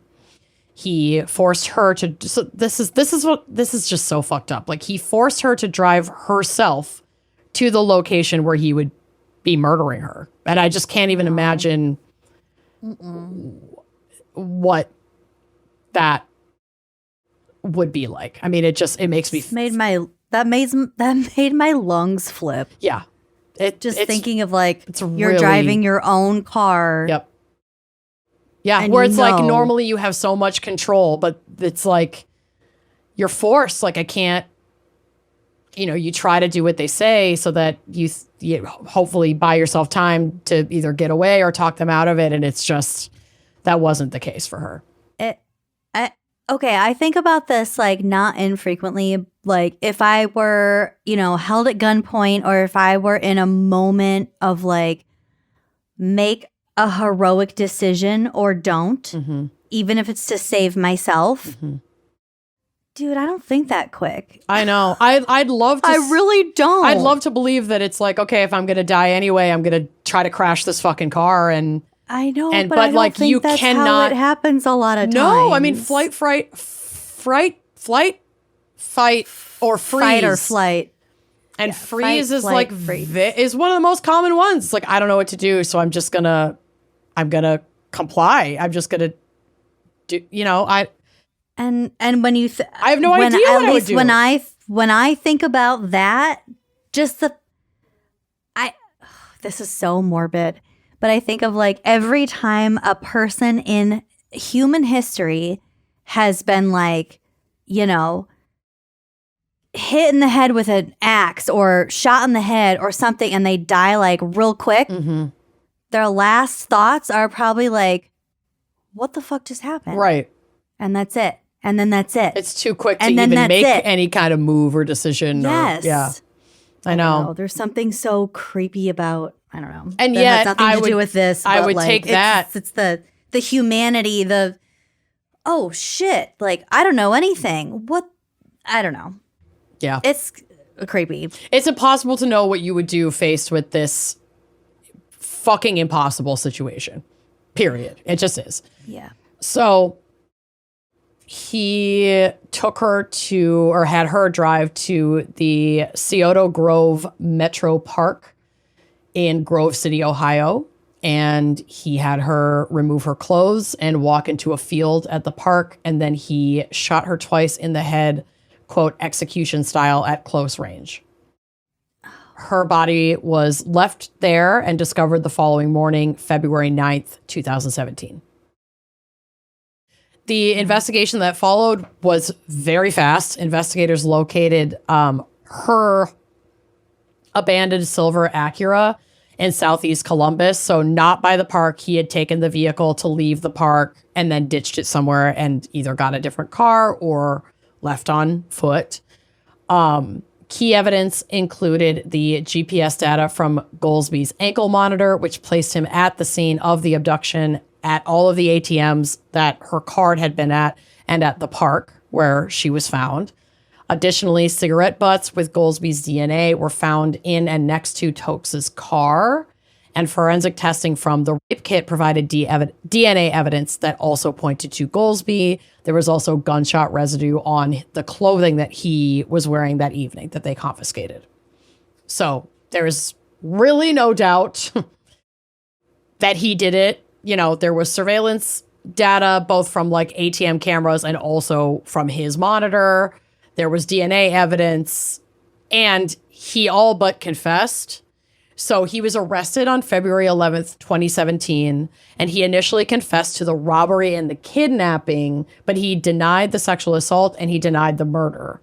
He eventually fabricated a story about an accomplice who went by, quote, TJ, but it was determined that this person never existed. He later confessed to a friend as well, and the mother of his child, so like he also has a kid, that he had murdered Tokes. So in private conversations, he had confessed to people that were close to him, and those people testified at trial. So this kind of also seems like one of those murders. It's like, how do you escalate to this point? You know, the escalation doesn't make sense, and it is worrisome. Well, I mean, it is definitely worrisome. I think it does make sense. He had a history of armed robbery. He had a history of sexual assault against both minors and adults. He had a gun and he had committed 6 armed robberies in that, like, you know, a couple months that he was on parole before he killed her. And maybe we just don't have the details of like the depravity of his previous crimes to really align it all the way with he robbed and raped a pregnant woman.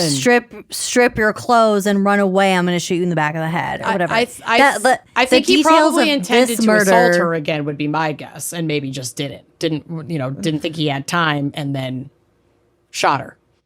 Yeah, maybe. Yeah, I don't think it was actually as like calculated and methodical in like an MO type way as, you know, I wrote this, because I wrote it very like procedurally. It's like I couldn't.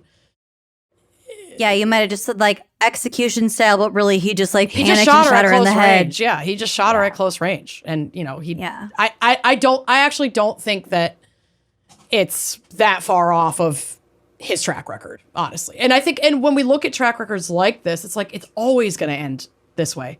You know, when we do not take violence against women seriously, then women die. It always escalates because that violence isn't fucking taken seriously enough for like real long-term consequences and repercussions for that violence. I mean, he was able to plead down the rape and robbery of a pregnant woman to attempted rape. She was raped. There was an attempt, but it was a successful attempt. Yeah. And it is not justice for that woman or her baby to... If the baby survived. Well, I saw no indication that there was harm to the child, so I just didn't even think that. I know you didn't. But I know we don't know. But I did think that. Of course. And it might well have not been reported. But either way, the trauma is there. The trauma is there, and it's not taken seriously. And frankly, I think it's arguable that one of the only reasons he even received 6 years for a charge like that is because he's black. Because she was... Oh, yeah. He's black and she's pregnant. So, like, those are two special circumstances in the eyes of the law, you know. Was she white? I don't know. I have no idea. I know that Reagan was a young white woman. I do not know the race of his previous victims, either the children or this woman. But in a perfect world, it wouldn't matter. It wouldn't fucking matter, and also it just wouldn't fucking happen. Mm-hmm. So, yeah. Oh, yeah, that too. In a perfect world, it wouldn't fucking happen. The trial began on March 5th, 2018, presided over by Judge Mark Surratt. Jurors were given a tour of the locations that Tokes was taken to the night she was murdered. So it's like the ATMs, the park, probably her job. On March 13th, 2018, what would have been Reagan Tokes' 23rd birthday, or 22nd birthday, I think. 22nd birthday. Goldsby was convicted on all counts against him, which included aggravated murder, kidnapping, and rape.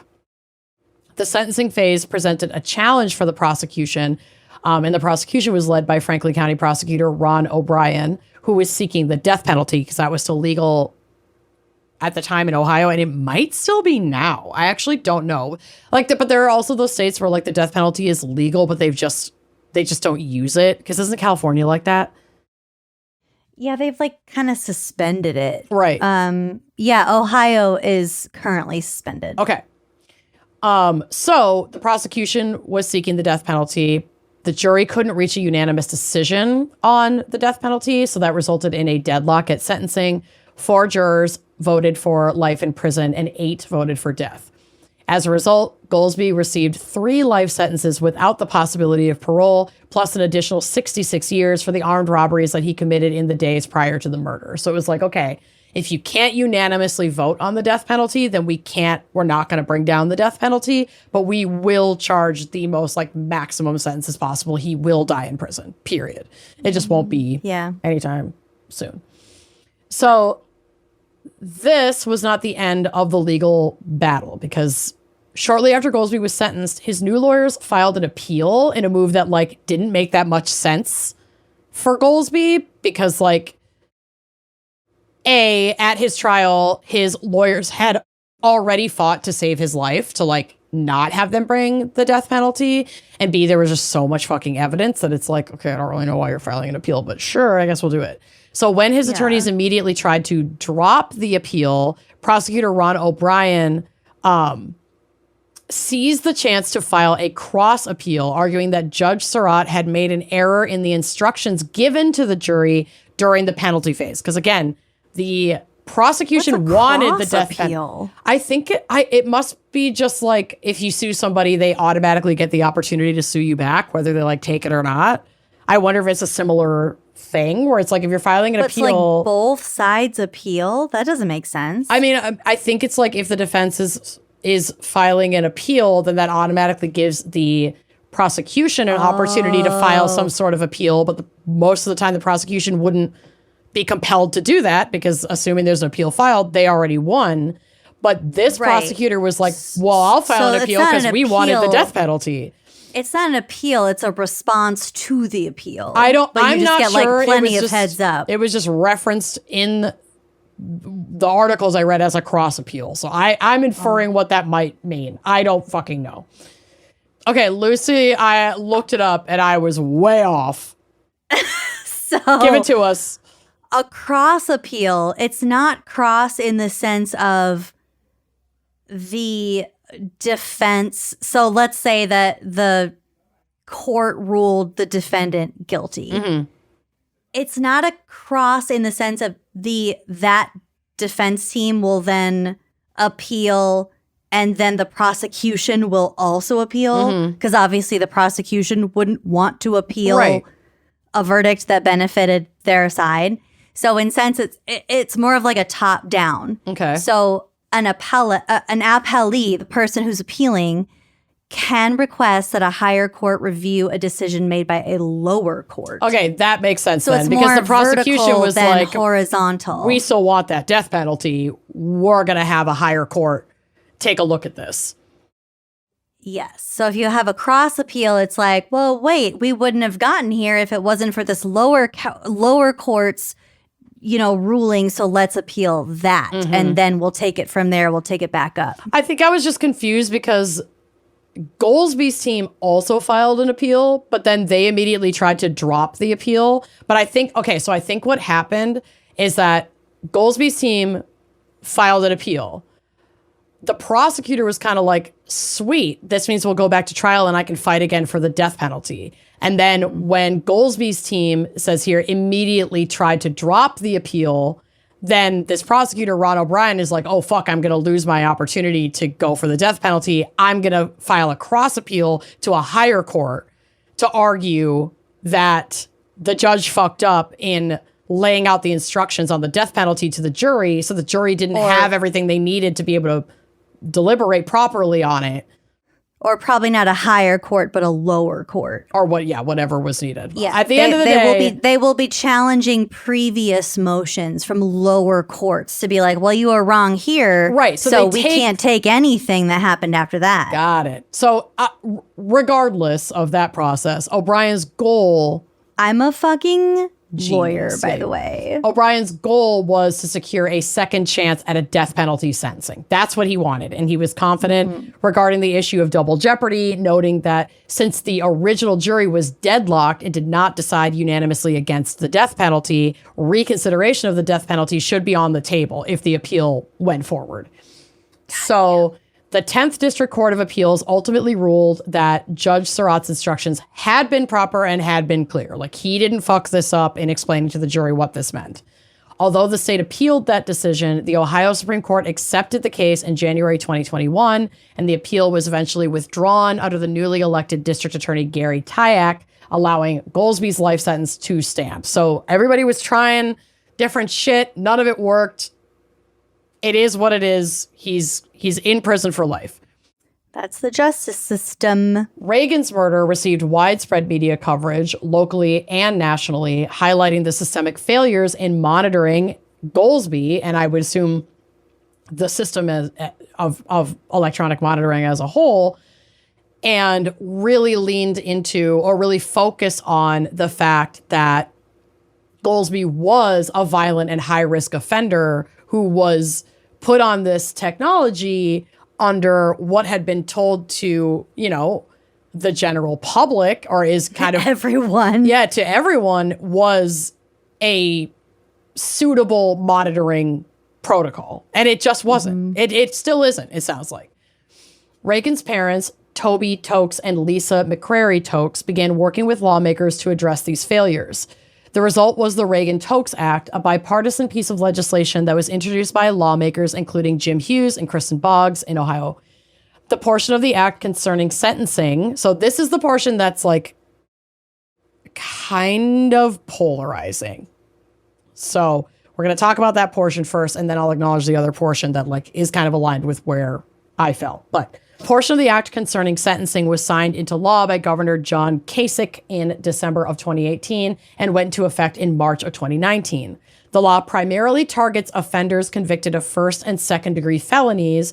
So Ohio's most serious felonies that do not carry life sentences, covering crimes like rape and aggravated robbery. So those are the kinds of crimes where, yeah, you're committing a felony, but you're probably not going to get a life sentence because you didn't kill anybody. But they're still violent crimes. Correct. Okay. So this new law affects the sentencing process for those specific types of crimes, which was what Goldsby had been charged with. So that's why that was like the inspiration for this legislation. So the central change instituted by the act is the requirement for judges to impose both minimum and maximum prison sentences at sentencing. The maximum term is set at 150% of the minimum term. For example, a 4-year minimum sentence would carry a 6-year maximum sentence. Okay? So they have to give both. And that in and of itself, a lot of judges were not happy with, because they're like, some of these crimes are like really fucked up and we don't want to give a maximum sentence. We want to give a minimum and then like assess later. But like, I understand setting a maximum as well. By giving, do you just mean like putting it on the table for the jury to decide, or for the court to decide, or just to be declared publicly? Well, not necessarily, because some sentences are not voted on by a jury. I think the only reason this person's sentence was voted on by a jury was because it was a death penalty. There was death. It was like either he's getting the death penalty or he's getting life in prison. Other trial has already happened. But in the context of these crimes, a lot of them wouldn't include murder. So they wouldn't necessarily even have a jury deciding on the sentencing. The jury decides on guilt, and then the judge brings down the sentence and says, okay, you were found guilty, here's your sentence. There isn't always a sentencing trial in cases like those. What's the controversy in giving the minimum, maximum sentence. The controversy, allotted? well, this isn't the controversy, but all I'm saying is there were some judges who weren't happy with having to give a maximum because they wanted to give just a minimum and say, okay, you have to be in here at least this long. But the idea of setting a maximum is they'd be released by the maximum. And some of these judges are like, well, we don't know if they should be released by the maximum. I don't want to. Also, like, maybe they were super fucked up. I don't want to be limited to 25 years or whatever. Which, like, okay, got it. Understandable in some situations and also sketchy given the, systemic issues of our justice system. So it's like, it's a double-edged fucking knife. Yeah. Under the Reagan Tokes Act, an offender is presumed to be released at the end of the minimum term. However, the Ohio Department of Rehabilitation and Correction can hold an administrative hearing to extend the prison term up to the maximum if they find the inmate engaged in improper conduct, or that they find the inmate is a continued threat to society or was classified at a higher security level. So basically, under this law, you get your minimum and your maximum. So your 4-year or your 6-year. You go in, you get to your 4-year mark. If you've done well and like there haven't been issues while you were in prison, you're out at the 4 years. If there were issues or, the Department of Corrections determined there were issues, then your sentence is extended. So if they break certain rules, prison administrators can extend the sentence to include some or all of the maximum term. So when we're talking about controversial, the key words there are prison administrators. Because typically in a lot of cases where you're thinking of changing a sentence while the person is already serving that sentence, there's a whole lot of third-party like trials and weigh-ins and oversight on that decision. But under this law, this new law, it was like, all right, they get their minimum and their maximum. If they fuck up before their minimum, the prison administrators can decide, nope, you can't get out. You have to stay until the maximum. Which under certain situations, sure, if you attack somebody in prison, if you commit, a violent crime in prison, I can understand. Yeah, but just thinking of the ways that freedom can be fucking snatched from you for the most arbitrary reasons. It's that slippery slope that we were talking about with this GPS technology in general. Yeah. It's like, if they can do this to people inside of prison, it is a testing ground for ways that the state can control, quote unquote, free citizens.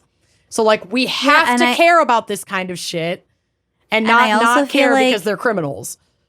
And I also felt like while I was doing my research, the stuff about they have all of these pings on their ankle monitor and nobody's picking up, nobody's following through. On the other end of that spectrum, someone's going this far out of the way, they're painting this far out of the lines, and they're getting their ass sent to prison or worse for the rest of their lives. 100%. It's too much power in one place. It swings back and forth. It's too much power, and it's so little oversight and so little control. It didn't take that Louisiana bill that I said. It was a local news outlet that did the research and was like, hey, this is really fucked up, you guys. Bad. Yeah. And that's the kind of journalism we fucking need to be having. Like, we need that. Well, we need that so bad. So the law has faced significant legal challenges from the start. Critics argued that giving the ODRC, the Department of Corrections in Ohio, administrators the power to extend sentences without judicial input violated the constitutional doctrine of separation of powers and deprived offenders of adequate due process. Without judicial input? So like extrajudicial? That's what they're saying. They're saying that if corrections administrators can just go, no, you fucked up, you're getting the full sentence now, then that bypasses the judicial input of, no, they have to go before a judge and we have to lay out all the evidence of why you want to extend their sentence. And that's their due. Allowed for? This is the new law. But that was allowed until the Tokes Act? No, that's allowed under the Tokes Act. Oh, the Tokes Act itself gives the judge brings down the minimum and the maximum. If they fuck up and then they hit the minimum, then the prison administrators can say, oh, well, sorry, you have to stay. They don't go before a judge. They don't bring their record to a court, any of that. They don't have... That's so fucked. Yeah, They're going backwards. That's why this is controversial, and like why there are critics of this law that was passed after I thought we were getting better, but no, we're not. No. We're going the other way. I think that's a polarizing opinion. You know what I mean? I don't think that this is a good idea personally. But okay, we'll keep going. So this is a quote from the Marshall Project about this law. Quote, Ohio Department of Rehabilitation and Correction officials say accountability is baked into the disciplinary process. Hearing officer decisions can be appealed to wardens. Imagine appealing a decision that came down from the prison to the prison warden. What do you think they're going to say? Rules Infraction Board decisions can be appealed to ODRC attorneys, so attorneys for the Corrections Department. Critics argue that the process lacks... Privately owned. Correct. Critics argue that the process lacks external oversight, especially from sentencing judges who are excluded from providing any input. Many incarcerated people say appeals are almost always denied. Of course they are. Several appellate courts issued conflicting rulings on the law's constitutionality. The debate was eventually settled when the Ohio Supreme Court upheld the constitutionality of the Reagan Tokes Act in a 5-2 decision in July of 2023. So this is still on the books in Ohio. This is and I want to make this clear. This is a tough situation because I agree that Goolsby and violent offenders with a similar track record clearly have ways of slipping through the cracks, and that they're not necessarily safe after 6 years to be back in society. And especially when we know that the monitoring system is not efficient, especially when we know how our justice system works. Like, not only is the system itself inherently racist, it often gets things wrong. So yes, while it's fucked up that Goolsby got out, there are people who are incarcerated who didn't do anything nearly as violent as what he did that might not get the opportunity to get out because of some bullshit from a warden or bullshit from a corrections officer that was like, they were acting out. They have to stay. Like, I'm filing a report. Like, it has so much, it's just too much power in one place. And I think that this is the kind of reactionary legislation that can cause more harm than good because we're not really thinking of or addressing all of the systemic issues. And instead we're handing more power for punishment to the state and to privatize sectors of the state, the prison system, to apply to whomever they determine fit the criteria, which is most often at the expense of Black and brown people. They are overwhelmingly targeted. So that just begs the question for me. And we now have this whole different arm of it for immigrants. Right, exactly. So you really have to slow down and think, is this the way to go? Or would, fighting for more oversight and resources for parole would have been a more equitable solution? I don't know. And like I said, obviously this guy being released was an issue. And then once he was released, he was not closely monitored despite his ongoing record. So if the state is going to grant parole to felony offenders with violent records, then there need to be more diligent safeguards in place for monitoring their progress after release and making sure that they can reacclimate themselves with society safely for everyone around them as well as themselves. He got away with way too fucking much while he was wearing that ankle bracelet. And now we know exactly why after you went over all of those details. So it's easy for the solution to be, well, then just don't let them out. But when we pass sweeping laws to grant that power to... And we already have the highest prison population in the world. So that's crazy. When we pass that kind of power without addressing the failures that allowed this specific case to happen and other cases like it, and now the prison and the state basically have the power to choose who stays in prison longer without any oversight and review of the prison's findings and decisions. I just I can't get behind that. And at the same time, not right. I don't begrudge the victim's family for pushing for legislation that would keep people like the man who killed their child. I get it. I get why they wouldn't want somebody like that to be out of prison. I really do understand from an emotional place. But I don't have the emotional attachment to this specific case. This isn't my child. So I can at least hold their truth and their feelings as valid and see the concerns that critics share around the power of this bill. And I also can't help but wonder if the offender being a black man and the victim being a young white woman played a role in the severity of this sentencing reform bill.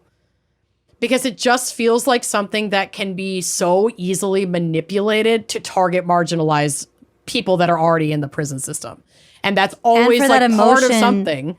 And for that emotion to be exploited and taken over for different groups for different purposes. The family's not trying to pass like exploitative or racist legislation. The family is trying to get justice for their child. And then the people who write this legislation know how to play that game, know how to play the dog whistle game. And this family may have had no clue what the ramifications of a bill like this could be. And they've done it in their child's name, and it could potentially cause harm to other people. Like, that's fucking devastating. And that's the responsibility of the people who wrote the bill and the legislators that were working with this family to not exploit them in that way. And I don't know how they feel about it. So, like, I'm not speaking for them. I'm speaking, this is my opinion. This is what I think as a complete outsider looking in. And like we said earlier, like, we're not in this situation, so we can't even imagine how we would feel or what we would be compelled to say or do. It's just important that we, like, examine these things, because even something that on its surface seems like a great thing, when it's in the hands of people that are the oppressor and do not have the citizens' best interests at heart, you have to be so critical and you have to be so fucking careful, because shit can happen. So, and I think it also is helpful to be aware of where the emotions get set. Absolutely. On things, because that they can be weaponized and exploited for means that may be antithetical to the wishes of the victim and their family. So let's be aware of weaponization of emotion. 100%. I'm not blaming this family. It's a very powerful propaganda. I'm extrapolating beyond the specific case. Right. There's a lot of emotion in the air right now because of, like, perceived personal issues. And I think that it helps to be analyze things very critically. And as far as this family, devastating loss all around for everyone involved. That said, it's so fucking easy to harness the emotions of others and for people who have something to gain to wrap it and package it and shape it in a way that will benefit them and only them and make you think that it's for the greater good, and it's fucking not. It's not necessarily. The ones who stand to benefit the most in a lot with this power is the private prison. And, like, that's not justice. That's not justice. So that's like the polarizing part of the legislation. That's not all that was in the legislation. They also had other components of the Tokes Act that focus on reducing parole officer caseloads. Absolutely, that should be done. Improving the GPS monitoring of felons under post-release control. All of this is under House Bill 166, which did pass in the Ohio House in February of, I think, 2023. So, like, that there is some acknowledgement that that's a huge part of the problem. And I put emphasis on the other part because it was the polarizing part. This is a good piece of legislation. Like, we should be lightening these case loads. We should be doing better with this technology to protect the public. But, you know, Reagan's legacy is going to be remembered in so many different ways. And, the Tokes Act is like one part of it. And I really want to believe that maybe that bill could be changed and still held in her honor to be more equitable and also protect the public and protect, other young women who are oftentimes targeted about shit like this. But she is also honored through the Reagan Delaney Tokes Memorial Foundation, which her family created, and that provides scholarships because she was like such an avid learner and was so excited about being in college. So it's just like amazing to pay it forward and provide scholarships for other people that are seeking higher education. They also fund self-defense classes. They promote legislative change. So yeah, the Ohio State University also awarded Tokes a posthumous degree in psychology in May of 2017. She was so close to graduating. So she still got her diploma. Good. And she fucking earned it. She absolutely did. She absolutely did. And still today at the Scioto, it's Scioto. I think it's Scioto Grove Metro Park, which is the location where Reagan was murdered. A beautiful tranquility garden was planted, and it's called Reagan's Garden, and it was dedicated in her memory in June of 2019. And it includes 5 Buckeye trees celebrating her connection to Ohio State, Yeah. and a Celtic symbol for love. And the park provides a space of peace for her parents and her family and friends, who noted that the creation of the garden really helped ease the crushing sensation of pain and anger and loss that they felt when they were visiting the location where their daughter's life was ended. And now they grew this beautiful garden so they can go there and feel close to her and have it be like a peaceful way to honor her and not just be surrounded by the devastation of, what she must have seen that night. It's like, now we see this beautiful thing instead. So I thought that was really beautiful and really special. But this case was a lot.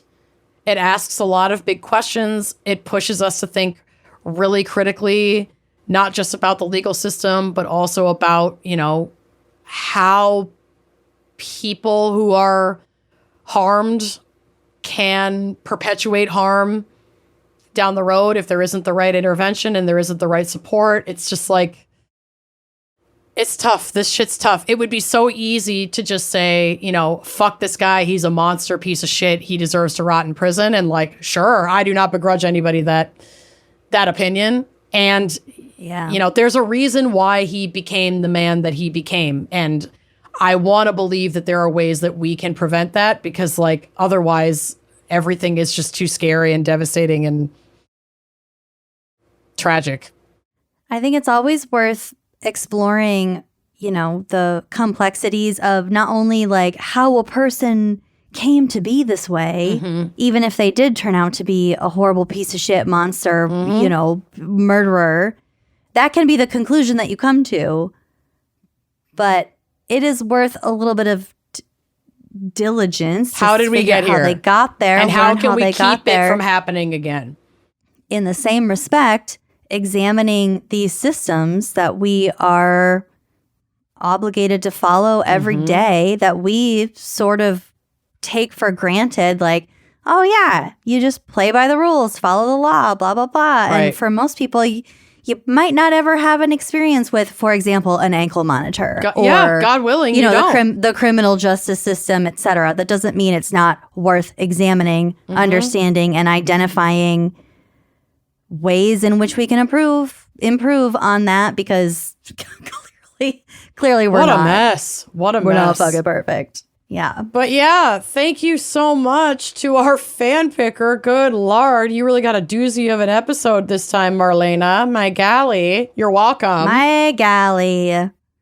And thank you all of you listeners, all of you subscribers. We love you. We appreciate you. And we'll be Join back. us on Uncorked. Please. To hear this and all of our other episodes ad-free and ad-free videos. What are you waiting for? Don't you want to see our beautiful faces? Come check out these mugs. Faces for radio. So we put them on YouTube. Yep. Well, behind a paywall. Well, they're free with ads on YouTube, but if you want the ad-free version on YouTube, you gotta pay for it. If you want our ad-free faces, you gotta pay for it. Exactly. All Anyway, right. thank you so much for listening, and we will see you next week. Bye-bye. Like what you see? Check out more episodes and become a member to unlock exclusive content. Don't forget to like, comment, and subscribe.